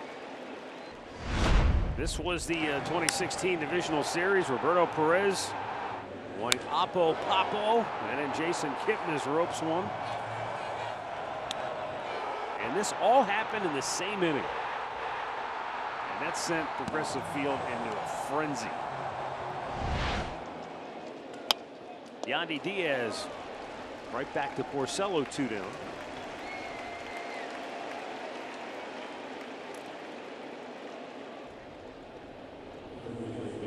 And it's going to bring up Yonder Alonso.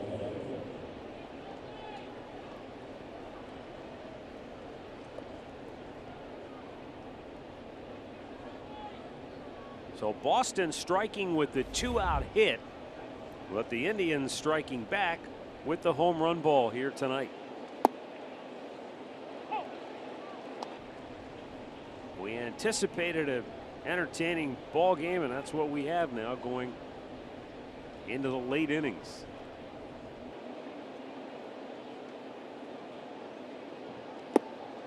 Down low. 1 ball, 1 strike.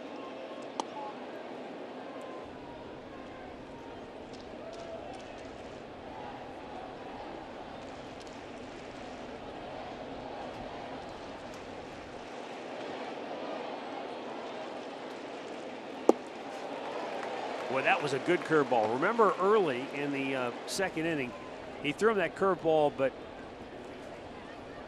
it was over the plate. It was up, and Alonso stroked it into right field for a base hit. That time, it had good bite downward movement. Fights it off. Gave a little slider that time. Michael Brantley, he's had a great month of August. Came in batting .333, and what do you know? He's 1 for 3 tonight with that 2-run homer.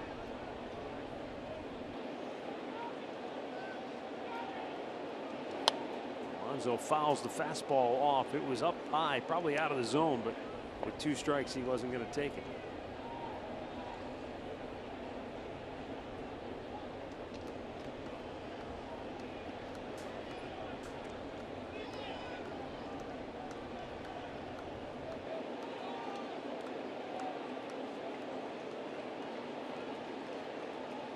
Down low, 2 balls, 2 strikes.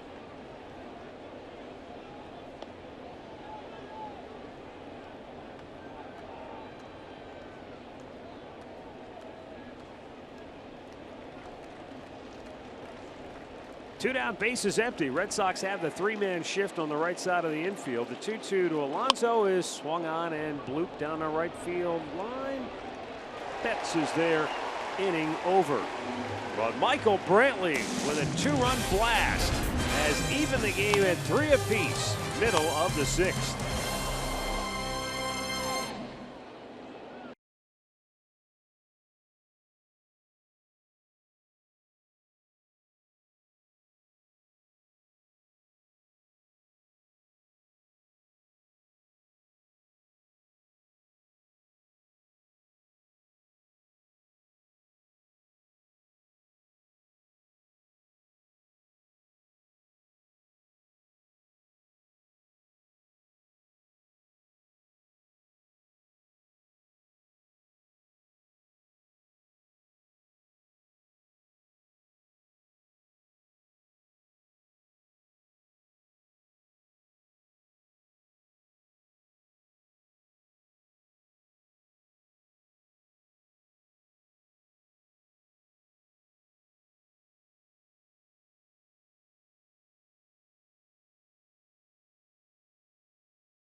Johnny Pesky and Bobby Dorr immortalized with a statue here at Fenway Park. Coming up tomorrow right here on Sports Time Ohio, Shane Bieber, Nathan Eovaldi, the matchup. Indians Live starts our coverage at 6:30. First pitch just after 7 on Sports Time Ohio and streaming on Fox Sports Go.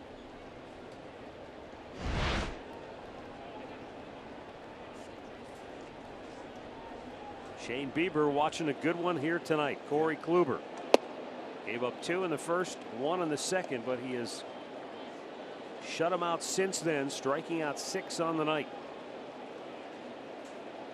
In fact, 6 since the second inning, only 2 hits allowed by Kluber. Probably his last inning of work. That's in the hole, and Lindor can't get anything on the throw. At first, he couldn't get it out of the glove. Yeah, it would have been close even if he did get it out of the glove originally, but he was really upset when he tried to rush that throw, and he had to. And on the transfer, it just didn't come out cleanly. He gets there, and there's the transfer, and then he has to double clutch. So it'll be an infield single for Kinsler.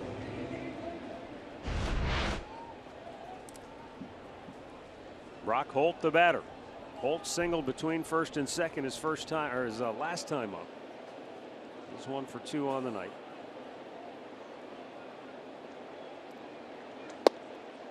And Kluber goes right at him with a fastball for strike one. Double barrel action, lefty righty up in the Cleveland pen. It's Oliver Perez, the left-hander, Neil Ramirez, the righty.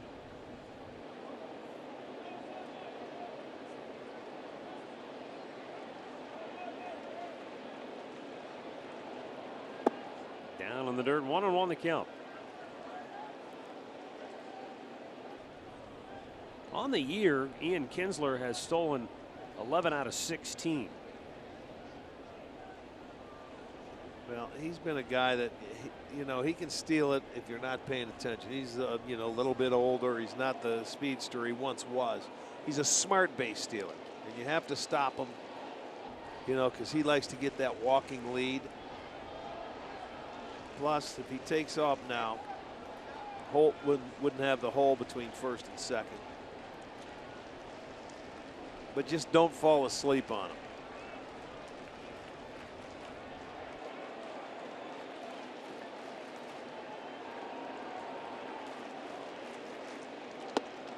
Way outside, 2-1. The Red Sox did try a hit and run back in the 4th inning. Leon, the catcher, was up. They were able to get Holt. Holt was the base runner off and running. They're looking at their times and they're trying to figure everything out. Kinsler's off. 2-1 pitch. Ball hit to left. Brantley is going to make the catch, and Kinsler will have to retreat in a hurry. He does, and there's one down. Let's pause right now for a word from Circle K. Polar Pop Cup, just 79 cents every day, only at Circle K.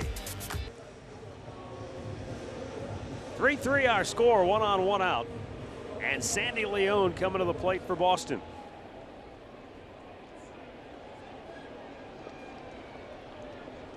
Kluber 61% strikes on the night. You got Leon and then Jackie Bradley Jr., the number 9 hitter. After that, you go back to the top of the order for the 4th time around. I'll be curious to see what Tito decides to do if Kluber doesn't get out of the inning before then.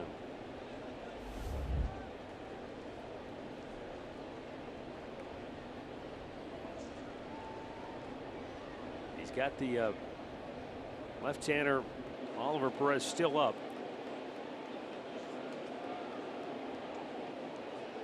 And Ramirez, the right-hander, as well.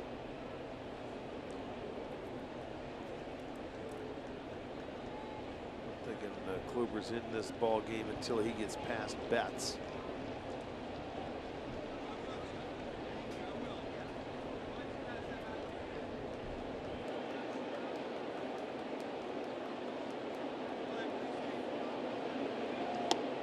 Just outside, 1-1.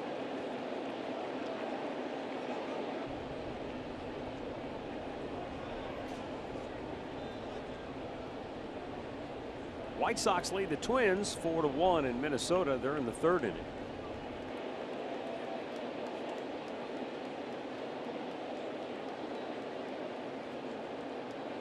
Runner goes again, and the 1-1 pitch hit the right field this time. Cabrera slipped, but makes the catch. These guys are hacking when guys are running, aren't they? Alex Cora, I think he's watched the way the Indians have gained the momentum, and maybe he's trying to get the momentum back by pushing the issue a little bit, especially with the bottom part of his order arms. These aren't the big boppers. True. I mean, Leon had the opportunity last time, and now I'm not saying they're all hit and runs, or he's giving the guys an opportunity to steal if they want, but the hitter likes the pitch and they're going after him. But I know at least one was a hit and run. Well, Rick, Matt, I can tell you something else Alex Cora brought over from Houston, where he was the bench coach. And Tito said you can learn a lot about a guy as a manager, what they did when they bench coached. But he said when Houston played Boston in the playoffs, they weren't aggressive on pitches in the strike zone. They were only swinging last year at 62% of strikes. That was the lowest rate in the league. He has them up to 68% of swinging at strikes this year. That's 7th in baseball, and he's told them, be more aggressive with strikes. Don't take them. That's how Houston beat you last year. Well, you know, the interesting thing with that, Andre, is something you and I talked about earlier today, and that is Cleveland and Boston are the two best teams at not swinging and missing. So when they put the bat in motion, they don't miss very often. Fewer swings and misses than any other teams in baseball. So, and they got guys that can put the bat on the ball. So basically, that makes perfect sense to me. If you're Alex Court, you have a good eye, get after it. Yeah, swing at strikes and take balls. That's it sounds simple. Right now, Corey Kluber trying to get himself through this 6th inning. And he may be of the mindset that Kinsler is going to try to steal now because they've tried to put him in motion twice. And with the 9th hitter in the order up, Bradley's already 2 for 2 tonight with a double, a single, and a run scored. Oh, he had him leaning, and it was close, but he gets back just in time.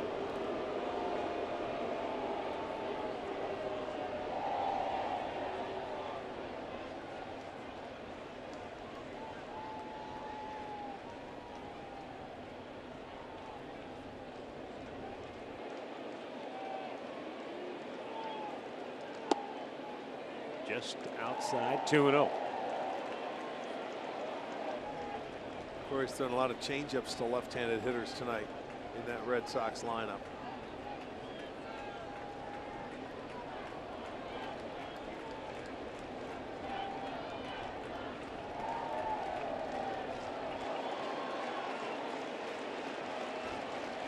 Popped him up. Yonder Alonso comes sprinting down the line, and now Gomes makes the play, and the inning is over. 6 complete. We are tied at 3.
Yesterday, Milky Cabrera, bases loaded, hit the grand slam and just doubled the score. Went from 4-0 to 8-0 with one swing of the bat, and he came back. He's homered again tonight, so that was a great clip of yesterday, that's for sure. They won 8-0, and the Milkman's going to lead off here in the 7th inning. It was 2 for 2 off Rick Porcello this evening. Yeah, he got it started for the Indians in the 5th.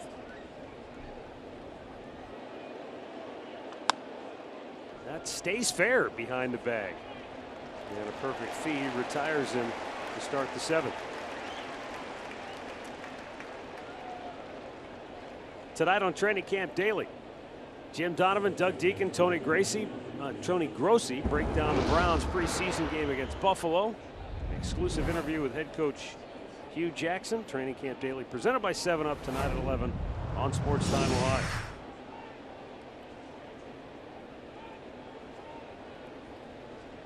Now Jason Kipnis.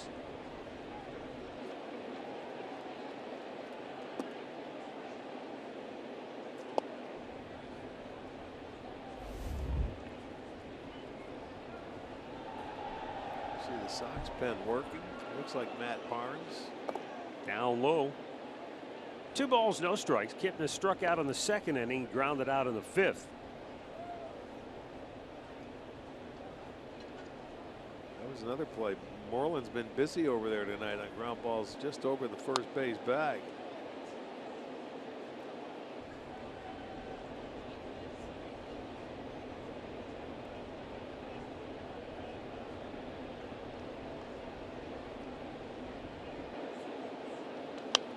And Jason fouls this one back.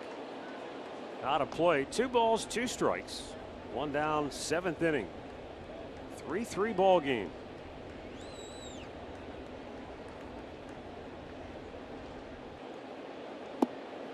A little low, full count.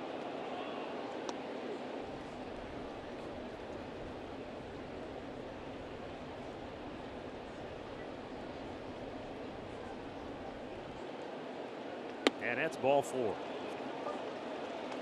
So a 1-out walk will bring up Yan Gomes. It's just the first walk for Porcello tonight.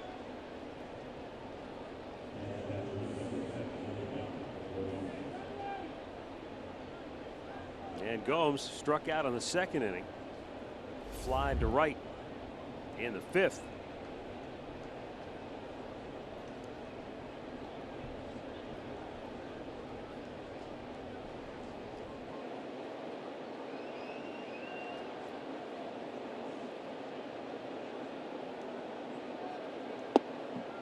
And that pitch missed a little high, ball 1.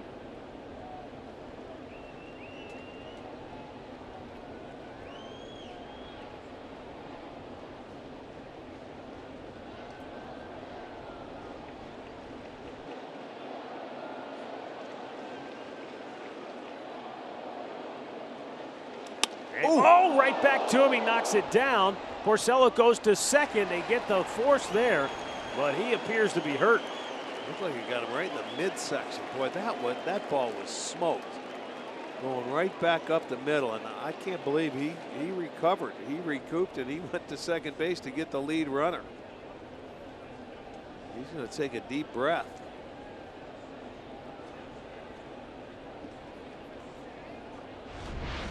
See what happens here. It's a line drive coming straight back, and it looks like it gets him in the midsection, right above the belt in the stomach. But he recouped. He throws it over to Kinsler. They get the force out, and that ball had to leave the bat well over 100 miles an hour. But boy, he stayed with it, and it didn't trickle too far away from him. It was 97 miles per hour off the bat, and there was no way. He could not get out of the way of that ball. He took it. And now it's just, you know, he's going to stay in there. He's just recuperating and just getting a feel for it. But he looks like he wants to stay in the ball game. Trainer's out there. Cora is out there, the manager, and they're going to go back, and he is going to remain in the ball game. That's an amazing play right there.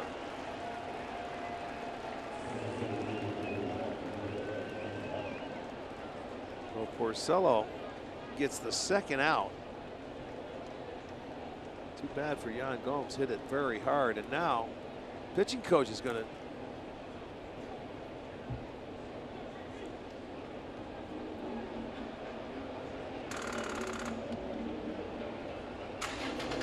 start dead batteries with Milco.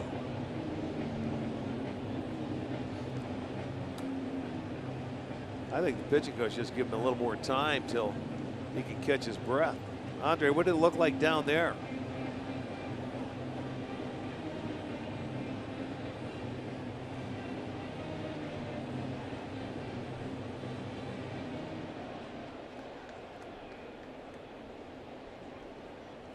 All right, Greg Allen's going to be the batter now. 2 outs. Gomes will be on 1st base. And Porcello stays in the game. Misses with that first pitch, bounced it. He is at 99, or now 100 pitches.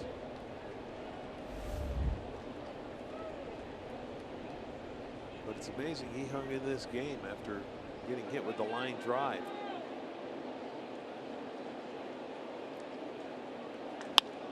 Allen hits a ball deep right field. It gets, is it enough? It is out of here. Greg Allen has had 3 very good at-bats, and he is going to give the Indians a lead. It's their turn to take the lead with 2 outs. His second home run this season, and it is out of here. The Indians are going to lead at 5-3 on Allen's second home run this year. My goodness, he has had 3 good at-bats tonight. Although he did not have a hit this time. That's a changeup, I think, out over the plate. He hit a fastball his first time up, a little two-seamer the second time up, and gets a changeup, it looked like that time, and gets it into the bullpen. And what a clutch hit. The Indians come back, and they have scored 5 unanswered runs here. And they'll turn it over to Francisco Lindor now. Breaking ball down at the feet, ball 1. What a clutch hit that was. And he's all smiles in the dugout, and why wouldn't you be? Porcello gets the strike on a fastball inside, evens the count up at 1. Arch, you know the amazing thing is we were making fun about extra base hits for Greg Allen just yesterday. That's true. But look Yes, at him we were. look at him pulling his hands through on that. That was amazing. Well, I'll tell you what, Andre, the first one he hit to right field that Betts made a very nice play. The second one, Benintendi had to dive for, and he had nothing to show for it. But he comes through, man, with 2 outs. Very clutch.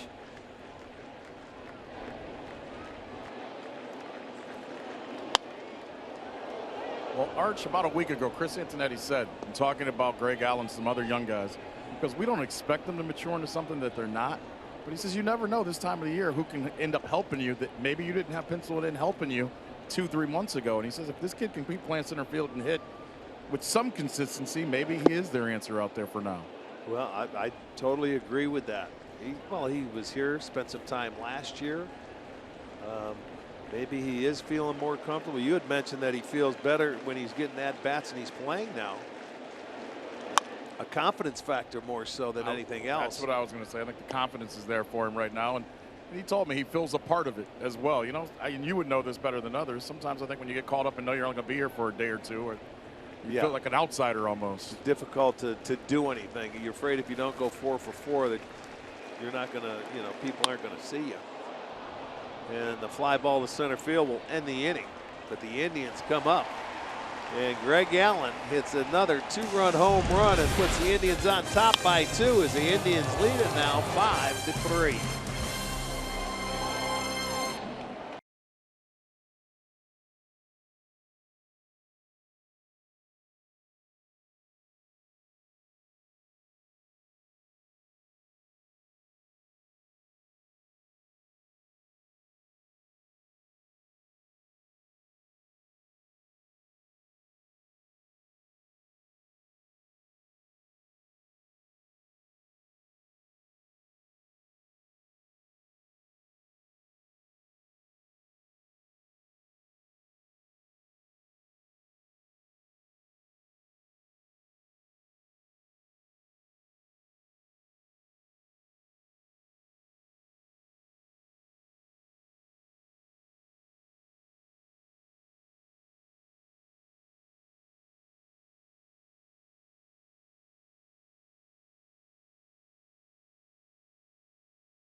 Baseball is brought to you by your local Toyota dealers. Visit buyatoyota.com. Toyota, let's go places. And by the injury lawyers at Elk & Elk. Proud partners of the Cleveland Indians. Call 1-800-ELK, Ohio. 5-3 Indians as we go to the 8th, and Corey Kluber's breaking ball down and away. 1-0. Bottom of the 7th, excuse me. Mookie Betts 1 for 3 on the night. I wonder if Corey's on just for this one hitter here. Ground ball too short. Big hop for Lindor. We'll find out. Terry and Carl Willis talking it over, and here comes Tito. Yeah, that's what I thought. He was going to keep him on for Betts because he struck him out twice tonight, although Betts had a base hit. But I'll tell you what, a heck of a job by Kluber after he gave up 3 runs in the first 2 innings, and they did it with 2 outs to put zeros on the board until his offense got back on track and gave him the lead. So very good start here for Corey. Kind of what you expect from the 2-time Cy Young Award winner. Cleveland Clinic call to the bullpen made by Terry Francona. It's Oliver Perez when we come back.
And the new pitcher Oliver Perez on to face Andrew Benintendi.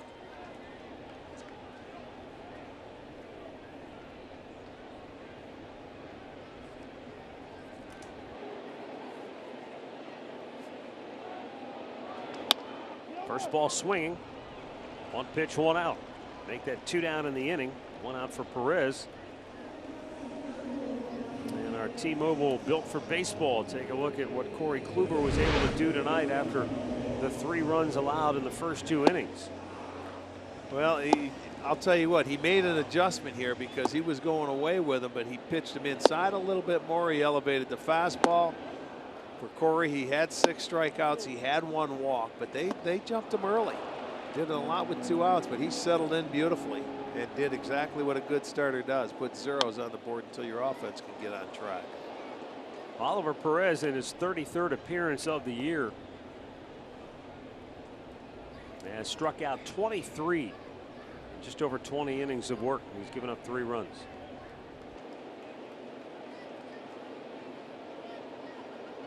Mitch Moreland looks, it's inside. 1-1. Perez has really done a nice job filling his role whenever Tito is called upon him. And it always hasn't been left-handers.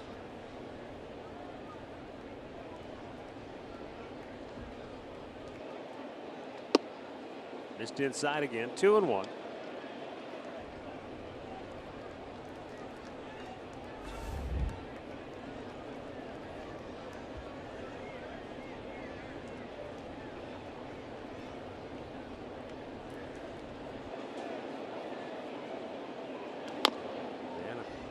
Toss or foul, first base side. Thought we were going to see another replay where they topped it and stayed fair.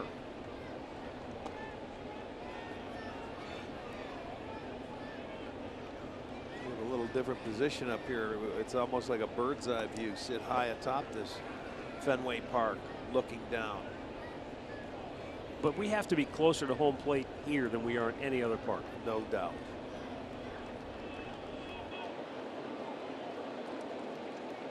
And the 2-2 missed inside, full count. Boy, he's really made a concerted effort, unless he's just missing with that pitch. But everything breaking ball wise has been inside to Moreland. To look at our vantage here at Fenway Park. And now the payoff pitch. He didn't get him to offer. Would be gone now. That's the last. Those are the two guys, the two left-handers he was supposed to face. Because Martinez is coming to the plate. And it looks like Simber was out getting loose. So with 2 down in the inning and a runner at first base, we're going to get another pitching change. Adam Simber coming on when we come back.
Confidence than what Terry Francona is saying to Adam Simber right here. You've got the lead. Good job, buddy. You're facing their best hitter on their team right now with everything still on the line late in the game. You're facing the most powerful guy in this game. And you know, with that walk, that brings a tying run to the plate here in the 7th inning. Martinez 1 for 3 tonight. He doubled and scored back in the 1st.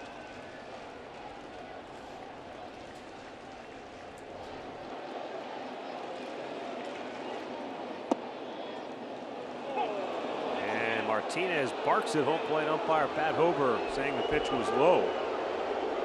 It did appear to be low on our pitch tracker. Boy, did it ever. Well, he's voicing his opinion, and it was they caught a break. That's down. You can see the complaint of JD Martinez. And that's called a strike. 0-2.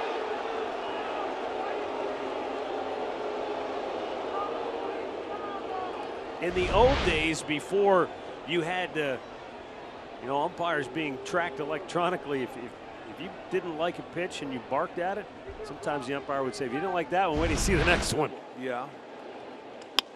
Line drive and a base hit center field. Moreland will head to third. And JD Martinez on an 0-2 pitch gets the base hit. And for Martinez, he thought there were 2 pitches that weren't even strikes. So if you're Simber, what would you do? You would stay down in the zone where he's giving you that strike, and it looks like that ball comes up and he tried to change the eye level, but you got to disagree there. If the umpire gives you the too low, you got to go down there one more time and see if he swings. He elevated that pitch, and there's an 0-2 pitch upstairs. Made no sense. Yeah, that was right in the heart of the plate. That made no sense to me. Well, now Xander Bogaerts 1 for 3, a 2-run single back in the first inning.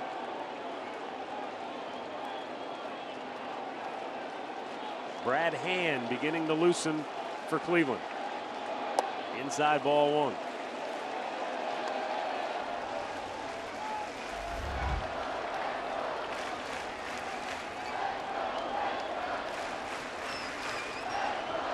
Xander Bogaerts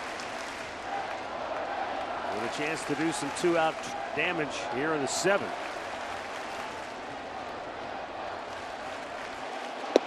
And it's in for a strike to even the count of 1-1.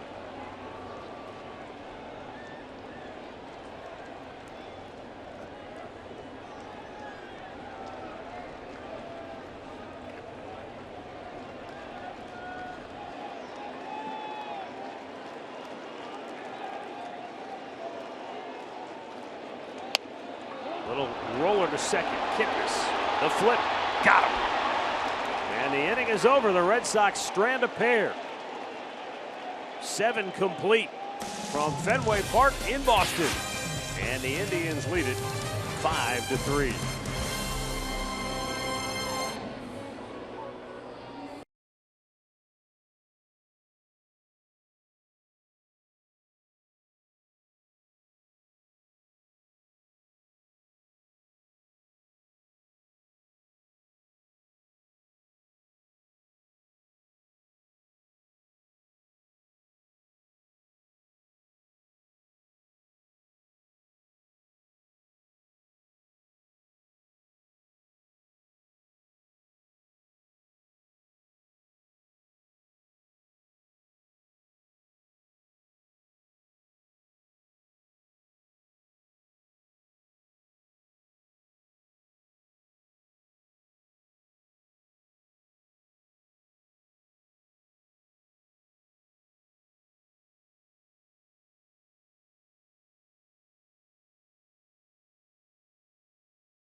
(5-3) Indians on top as we roll on to the 8th inning. Terry Francona said to me before the game, it's not a postseason game, but it certainly gives you that feel. Some games are a little more special, a little more important, and they just have that added little zest to them. And he said the players certainly sense that. I think the players on both sides wanted to match up against each other because they know they're both good teams. You want to see where you stand. You always want to play the best, you know. And I'm sure after they took care of the Yankees a little while back, you know, the Indians, they've been waiting to play a team over 500 that they can see where they stand. And so far, this has been a contest that I think we thought was going to happen. But there's still 2 innings to go. And Michael Brantley slaps a single the other way off Tyler Thornburg. He's hot, isn't he? He's got 2 more hits tonight. All right, our Miller Lite hold true moment. Long ball city for the Indians outfield tonight. It started with Melky Cabrera, the right fielder. He got him on the board in the 5th. Michael Brantley, the left fielder, a 2-run shot, tied it in the 6th. And the center fielder, Greg Allen, with his 2nd home run of the year, put the Indians on top 5-3. And maybe we can get rid of that note in the Indians press notes that say he had no extra base hits in his last 72 at-bats. We can get rid of that now. He's got 2 big home runs this year is what we should remember. Yes. Hey, it's the 15th time, guys, in Indians history that all 3 starting outfielders have hit home runs in one game. Last time that happened was April 30th, 2013 versus Philadelphia when Michael Brantley, Drew Stubbs, and Ryan Rayburn turned that same trick. Wow. Must have been off a lefty if both Stubbs and Ryan Rayburn were in the lineup. Look at you. I dig sometimes. I dig sometimes. Well, I'll say. Back out of play.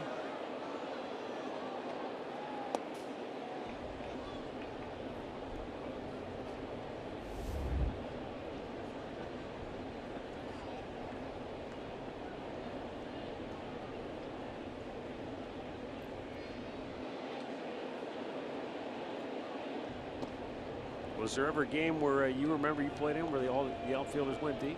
No. No, you don't remember? No, right. I don't remember. Andre May. Outside. 3-1. Roy Halladay was the starting pitcher in that game for Philadelphia. Okay. Did you hear that, Andre? He's not a lefty. He was not a lefty. You're correct. I was wrong there. No, that's okay. I just thought it was big because Brantley was a part of both of them. Yeah.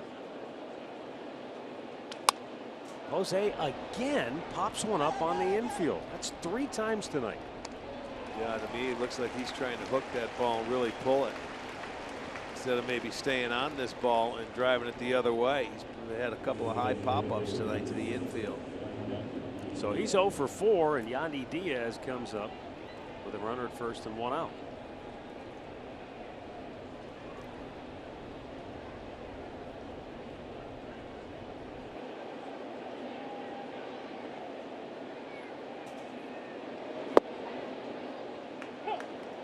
Low fastball in for a strike.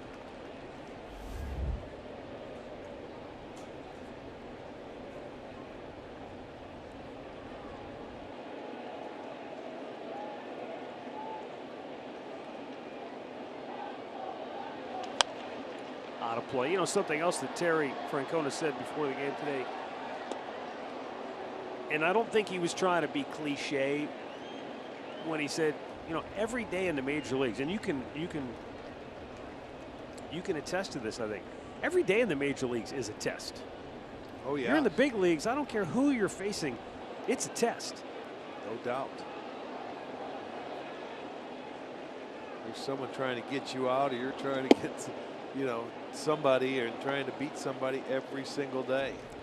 But when you're facing a team like Boston and you're both in first place, I can see where, you know, the juices maybe flow a little more for the players. Not so much for the managers, because their job is essentially the same. They're not out there playing. It's the guys on the field that have to perform and have to get the job done. And so, in that regard, you know, you come into Fenway, Arch, where it's going to be packed. Oh, it's going to be a wild place. It's going to be a tough place to win when you come into a place like this. But manager's job is to stay even keel and keep that thing rolling. You know, no highs or lows, and just keep it let the players do what they do.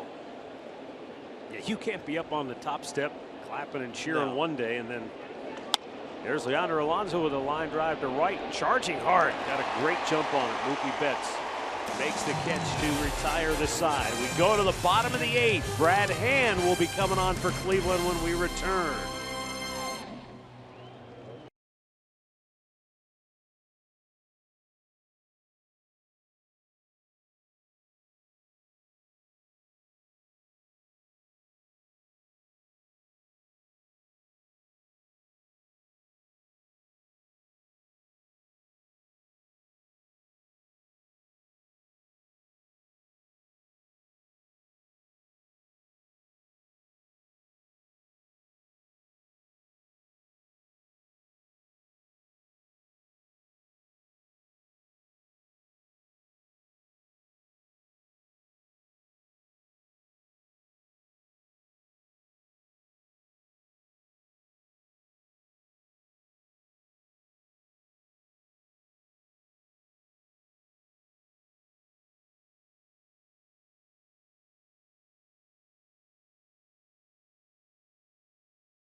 And Brad Hand will not be coming on just yet. Tito's going to stay with Adam Simber with a right-handed hitting Ian Kinsler to lead off. Brandon Geyer comes into the game defensively for Melky Cabrera. He'll be in right field. And so Simber will face Kinsler, and then Brad Hand will be on.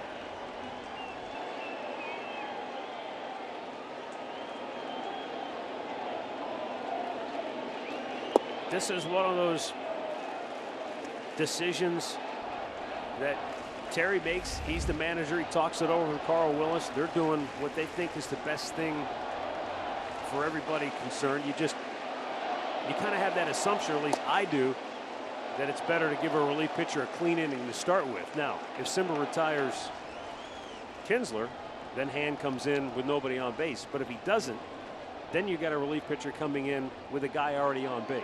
Well, and then he's looking at this matchup here, believing that Simber can get him up. Now, when you get him to swing like that, yes, if Ian Kinsler, there's times he can become a pull hitter, and that's what you want to see guys do, is trying to pull him. He's going to throw it inside. If you see him, if he's going to try and take him the other way for a line drive base hit, stay inside the baseball, it could be a different story. He may be coming out with a man on base. Well, let's see how Kinsler approaches his December. Almost hit him. And it's 3-1 count. That's where you have to be aggressive here, because you still have, you've got a 2-run lead.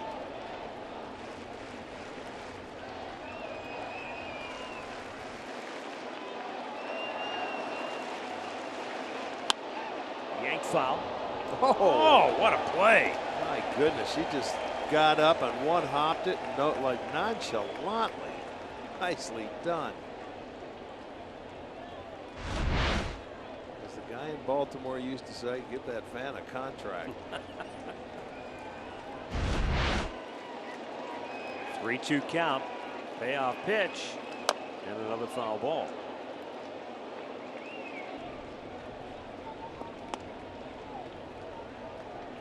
Yeah, you're going to have to make him hit his way on. No free passes.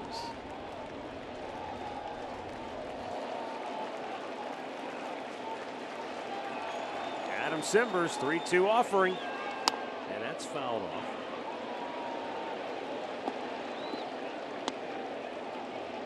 Kinsler came over to the Red Sox at the trading deadline, got over here, had a good game, and I think got a walk-off hit and ended up getting hurt. And going on the disabled list, but he is back now.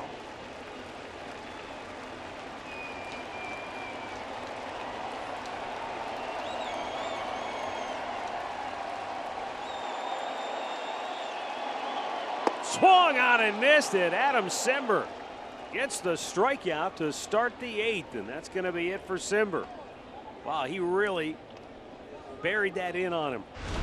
Yeah, there's a good pitch, and you see he tried to pull that pitch. That was way in off the plate. He swung at ball 4. He did him a favor, but that helps the Indians out. Simber, good job tonight. Went 2/3 of an inning out of his 3 hitters. So another timeout. 5-3 Cleveland in the 8th.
Got out of the 7th inning with a ground ball out and struck out Ian Kinsler to start this 8th inning.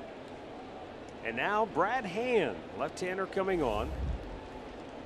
Try and get the last 2 outs of this 8th inning. He's going to face a pinch hitter. Eduardo Nunez, the former Twin, will bat for Brock Holt. We saw plenty of Eduardo Nunez when he played for Minnesota.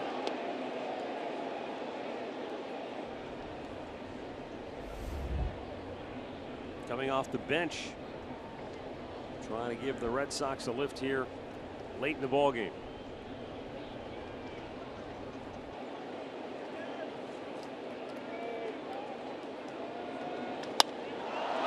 Hit in the air, right field, routine. Brandon Guyer is there, and Greg Allen almost crashed into him. 2 down. Well, that's not taking a peek there. Guyer was camped under that one. Look at, he's sitting there for a minute. He didn't take his eye off to take a peek, and boy, he must have sensed something right at the end. Good thing he did. And there you can see Guyer calling for it. He wasn't moving, so Allen wanted to make sure that thing's not going to drop. Said, hey, I gave us a 2-run lead. That's not falling. I don't care where it's hit. 2 down for Sandy Leon, the catcher. And we're going to get a pinch hitter for him. Steve Pearce.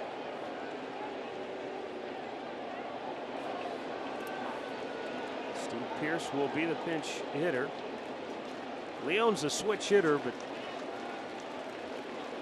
they figure they'd rather have Pearce, who's a straight right-handed bat. He's 2 for 8 as a pinch hitter this year.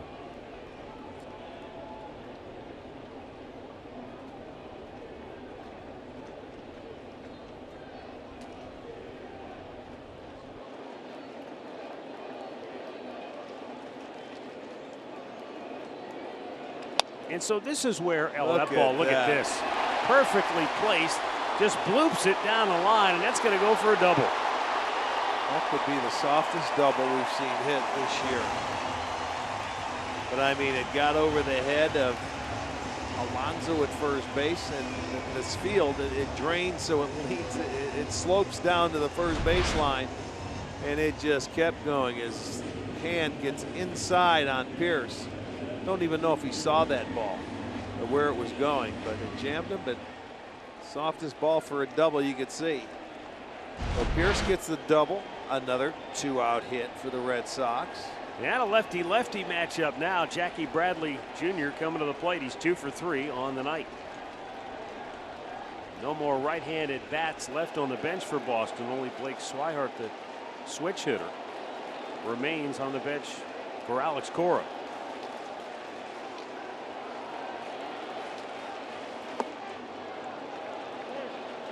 Of their 11 hits, Matt, with 2 outs. Yeah, they started right from the start. 3 straight 2-out hits in the first, 3 hits and 2-out hits in the second. They had 1 in the 4th, 1 in the 7th, and now 1 in the 8th.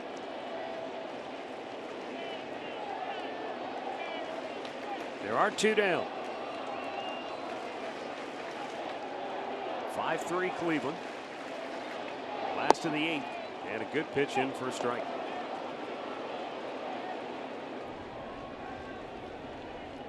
Craig Kimbrell, the Boston closer, the right-hander. Drew Pomerantz, lefty.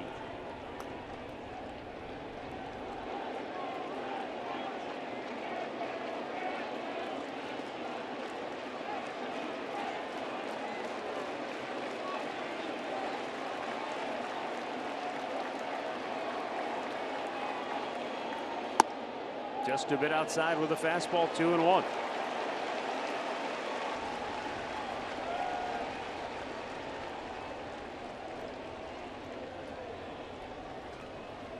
Cody Allen up in the Tribe bullpen.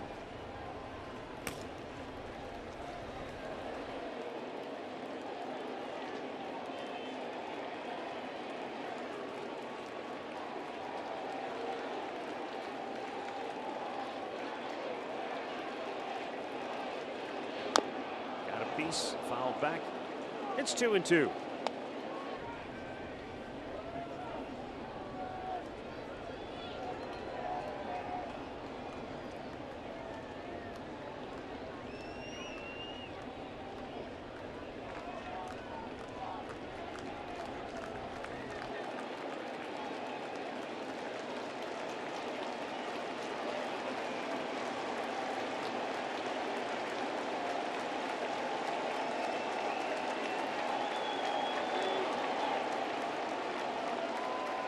2-2 pitch. Swung out and missed. He struck him out. Brad Hand fans Bradley to end the 8th. And we'll head to the 9th inning at Fenway, where the Indians up 5-3.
Indians and may not be reproduced or retransmitted in any form.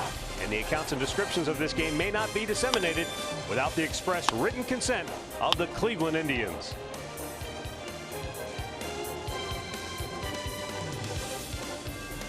Well, beautiful night at Fenway Park in Boston. And an exciting game to this point. Red Sox jumped out early. They led 3-0. The Indians have scored 5 unanswered since. And now we go to the 9th. One time Indians farmhand Drew Pomerantz, who was traded to Colorado in the Ubaldo Jimenez deal. Now a member of the Red Sox bullpen, and as you pointed out, he's the only lefty they have in their bullpen. Yeah, I looked down there, and you know, he was starting for him earlier, but the only left-hander coming out of that pen now. Oh, he seemed injured. Send out our birthday wishes. Al Sardelli Sr. turning 96 from Akron. Jane Law 87 from Avon, and celebrating their 52nd wedding anniversary. Pat and Roger Cooley from Lima. Congratulations. Brandon Gyers, first and only at bat of the night, after he came on defensively for Melky Cabrera. Saw the defensive changes for Boston. New catcher, new third baseman. Geyer fouling it off. And with Blake Swihart coming into the game, that has exhausted the Boston bench. Nobody left.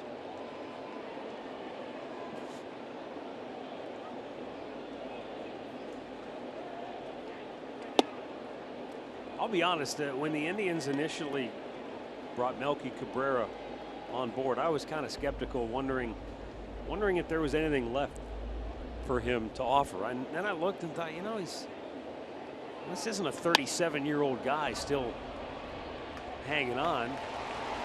And I liked it. And then we watched him. It didn't look like the same Melky early, but as more at bats and more at bats. Spring training. Didn't have spring training. He has more than filled the bill for the Indians in the outfield. I'm telling you, the guy can hit a fastball from either side of the plate, and he's proven that in the last 2 days. The grand slam yesterday, a home run tonight.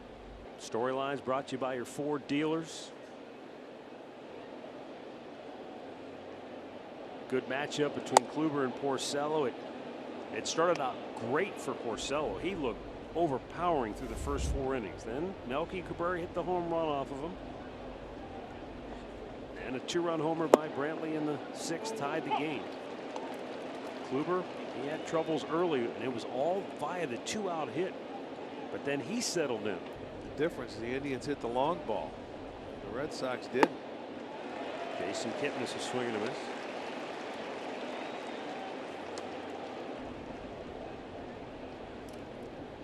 And that man, Greg Allen, wow.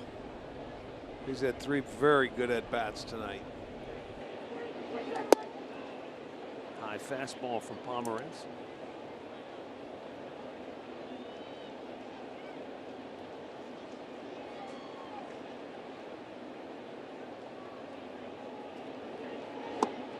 Swing and a miss.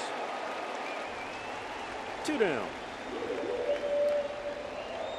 Pat O'Brien Chevrolet playing the game. Back in the first inning, Red Sox had scored 2 runs with 2 outs. And then Greg Allen made a nice running, sprawling catch to end the inning. Keep any further damage from occurring. And then the big blow in the 7th inning to break the 3-3 tie. Yeah, that plus minus right there is 3. +3 for him. That was. Gomes rolls one to third. The Indians go in order. The 9th inning for Boston, the bottom half. It'll be the top of the order when we come back.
Perez, a third of an inning scoreless, and then Adam Simber coming on.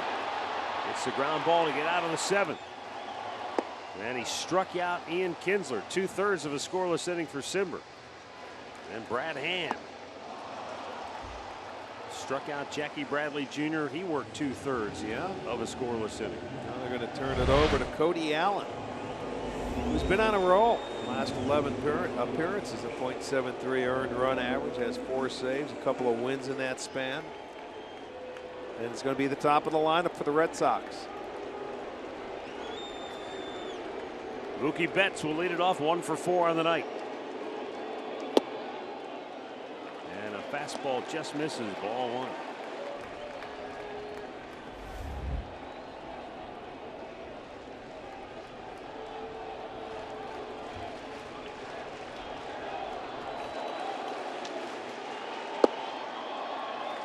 Fastball nailed the outside corner. 1 ball, 1 strike. This is where Tito said Fenway Park can be, if you don't know, let's say you're a young player, you haven't experienced, it can be an intimidating place. Yeah. You get late in the game here, and there's a ball ripped to left. And Betts will go to second base with a leadoff double.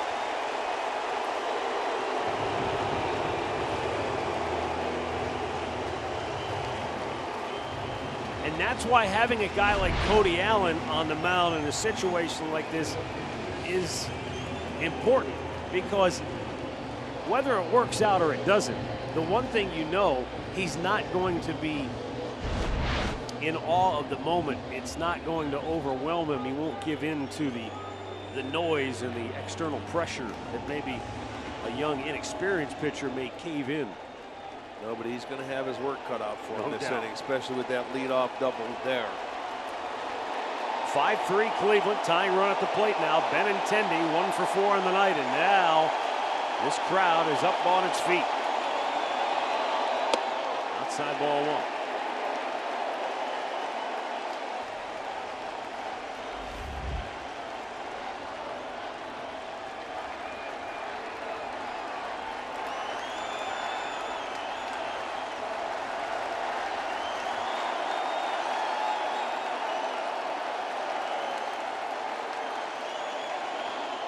Swing and a miss. Andre and I were here in 2016 in that division series, and we know from experience just how loud this ballpark was. And Cody Allen was on the hill, and it wasn't a perfect 1, 2, 3 inning, but the thing about Cody Allen, he never backs down. The 1-1, up and away.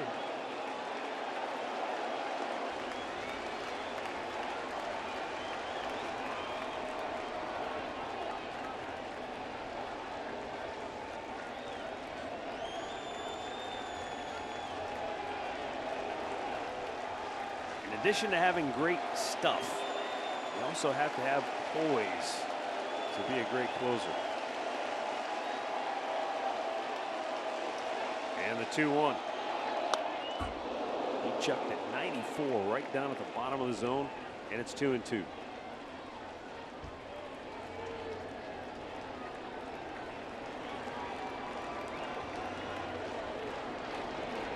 There are some Indians fans sprinkled among the Fenway faithful.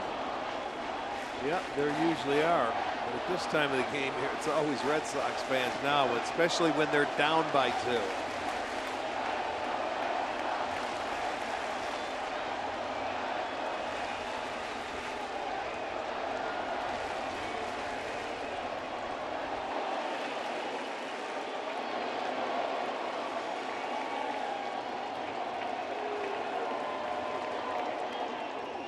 Outside, full count.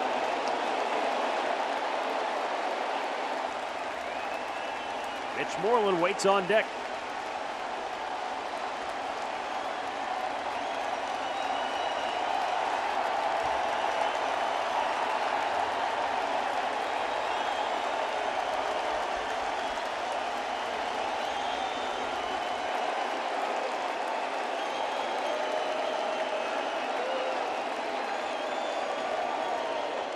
And another foul ball by Benintendi. Boy, Cody's thrown some good fastballs, and he's been able to foul a couple of them off. Well, he's not leaving anything in the bag either. He's swinging hard. Cody knows you don't want to walk him here. You've got to throw a pitch that you got to throw a strike on. And it's been fastballs because he's thrown it 5 or 6 straight.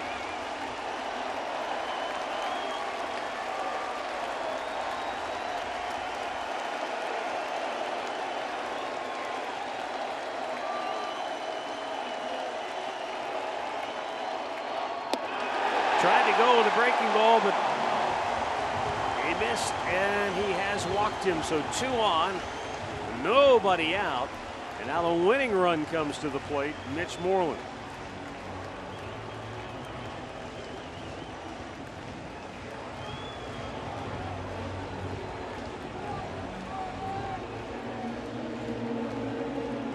And everybody on the infield on the meeting. All right, there you go. Everybody had something to say on what's going to go on and what the situation may be. So the Red Sox with their first 2 men aboard. Well, you knew it wasn't going to be easy. No. Now it's become a little more difficult, though. Mitch Moreland, as I mentioned at the outset of our telecast tonight, he has really swung the bat well against the Indians in recent memory. Tonight, he is 1 for 2 with 2 walks. But Cody Allen knows he can't afford to walk him here. He's got to challenge him. And a first pitch curveball just misses.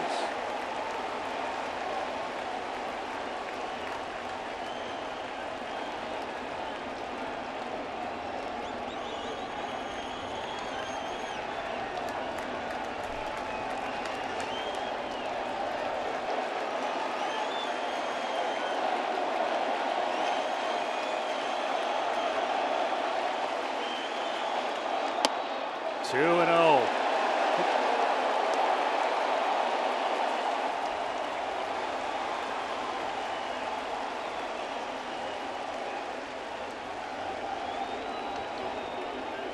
Seven balls and 5 strikes from Cody.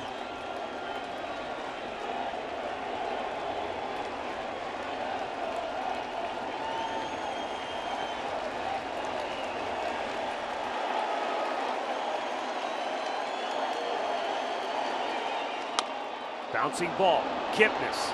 They get the force at second, and they get the double play. No, they said he's safe by a whisker. And we'll see if the Indians challenge. It was very close. Well, it was topped to begin with. It wasn't hit all that hard. So I don't think they're going to challenge, but you watch the backhand. He gets it over to Lindor, and he tried to get as much on that throw as he could. No, he beats it out. He beats it out. It just wasn't hit hard enough to turn the double play. So now the outfielder is going to play back, not because that's a tying run on first base. A winning run at home plate now.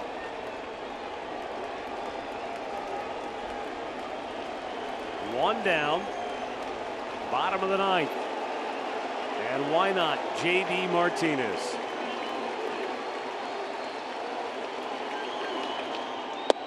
First pitch curveball misses up high.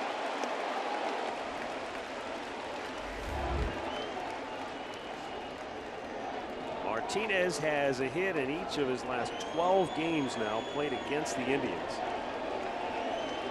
2 hits tonight.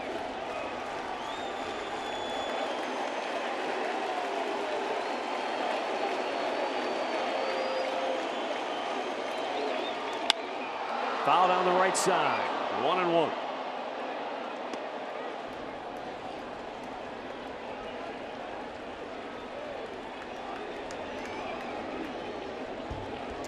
All you can hope for when you come to the ballpark on a day like this is a competitive game, a good game, and we have had that and more here tonight. And it all comes down to their best guy against the Indians closer with everything on the line tonight. A 1-1.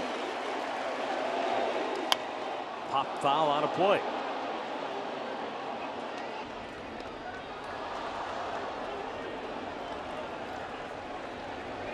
I mean, if you're Boston, you come in saying, give me a chance with our best guy at the plate in the ninth, and I'll take my chances. Well, you know, it's going to come down to that. They play very well. Their record at home is unbelievable. 44-16. We knew they weren't going to go easy. The Indians have scored 5 unanswered. I'd love to see Cody get a ground ball and end it right here. The 1-2. Popped him up on the infield. Yonder Alonso calls for it. Elevation. 2 down. All right, a huge second out there for Cody. Let's look at that sequence, and now watch how he starts out, and then he's eventually going to go upstairs on every pitch. He misses with a high breaking ball right there. Then there's a belt high fastball he fouls off. That one's just a little bit higher, and this one, Gomes is almost standing up, for goodness sakes. Yes, he was. And I'm telling you, and he ended up getting a pop out. So that's a huge second out right there. But don't give up on this guy. This guy's a good hitter as well. Bogart's got the 2-out, 2-run single in the first inning that started the scoring here tonight. And Cody finally gets that first pitch curveball in for a strike.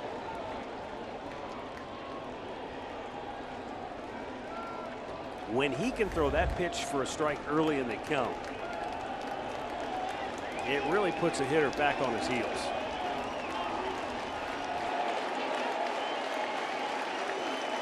First and third, 2 down, bottom of the ninth.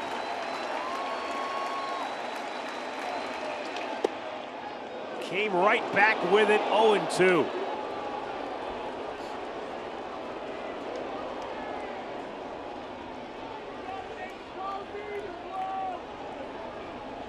A sellout crowd of 37,274 here at Fenway Park. It has been worth the price of admission and then some. Right down to the final out. Indians, Red Sox battling here tonight. The 0-2. Swinging a slow roller to third. And Ramirez will let it go. And the Red Sox cut the gap to 5-4. Now the tying run moves into scoring position as Moreland is safe at second and Bogaerts has a little infield single. And that's his second 0-2 single to drive in a run. He drove in 2 in the first inning. Cody did everything. It was a great pitch. Ramirez let it go because he wasn't going to get him at first base anyway. He had no chance. Look how deep he is. He tops it. It's almost like a bunt. He couldn't pick it up and throw it because he would have been safe anyway. So you let it roll. It stays fair, and it's a one-run ball game, and it keeps their line moving. Good pitch by Cody, though. And now Ian Kinsler. So the theme of the night continues for Boston, the 2-out hit.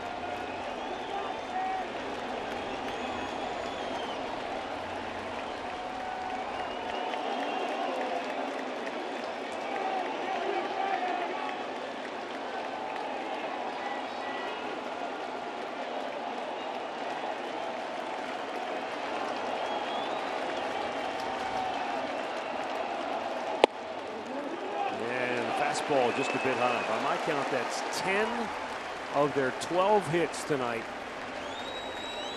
13. 10 of their 13 hits tonight have come with 2 outs. Yes, double digits, right.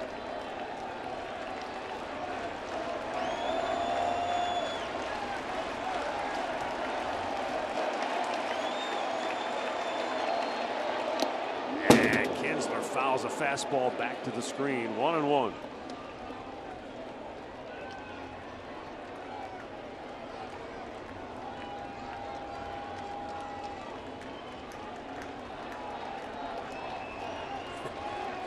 This is the kind of game that if it was October, this would take a couple of years off your life watching this game. Oh, this game would go on forever. I mean, every pitch, you're into every single pitch.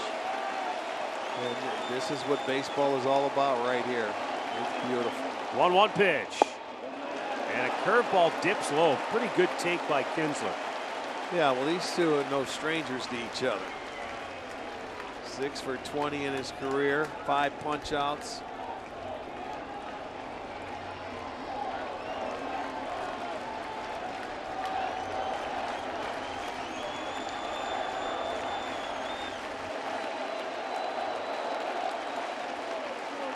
The 2-1. And a fastball fouled back. 2-2. Yeah, it all comes down to execution. Who's going to win the battle?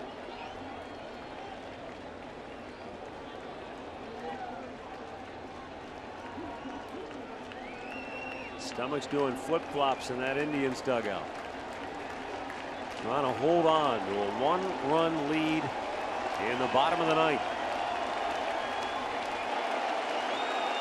2 on, 2 out. 2-2 pitch. That's a foul ball. Yeah, got off a piece of the bat. I think it glanced and it got Gomes. Yes, it didn't look like he swung, but I think it's a foul ball.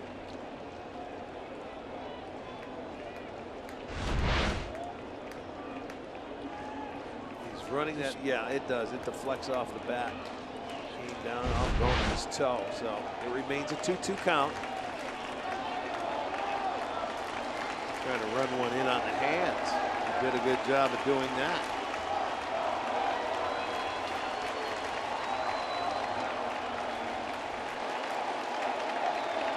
Again, the 2-2. And another foul ball. That was the breaking ball that time. Again, that was a good pitch, and he just fouled it off. Made a good pitch to Bogaerts, 0-2. He put it in play. And see, that's what this Red Sox team did today that kept them in the game. When they were down in the count, they didn't give in. They didn't try and do too much. They just put it in play. A lot of teams don't do that. They'll swing, they'll strike out. Woodward had 6. They've struck out 8 times today, but they've done a heck of a job with 2 outs. Another 2-2 pitch from Cody Allen. High, full count.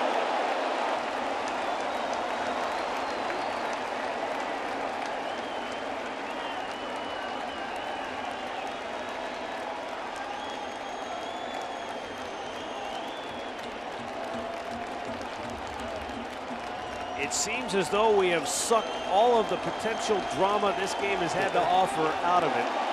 And it comes down to maybe one final pitch. The runners will be off.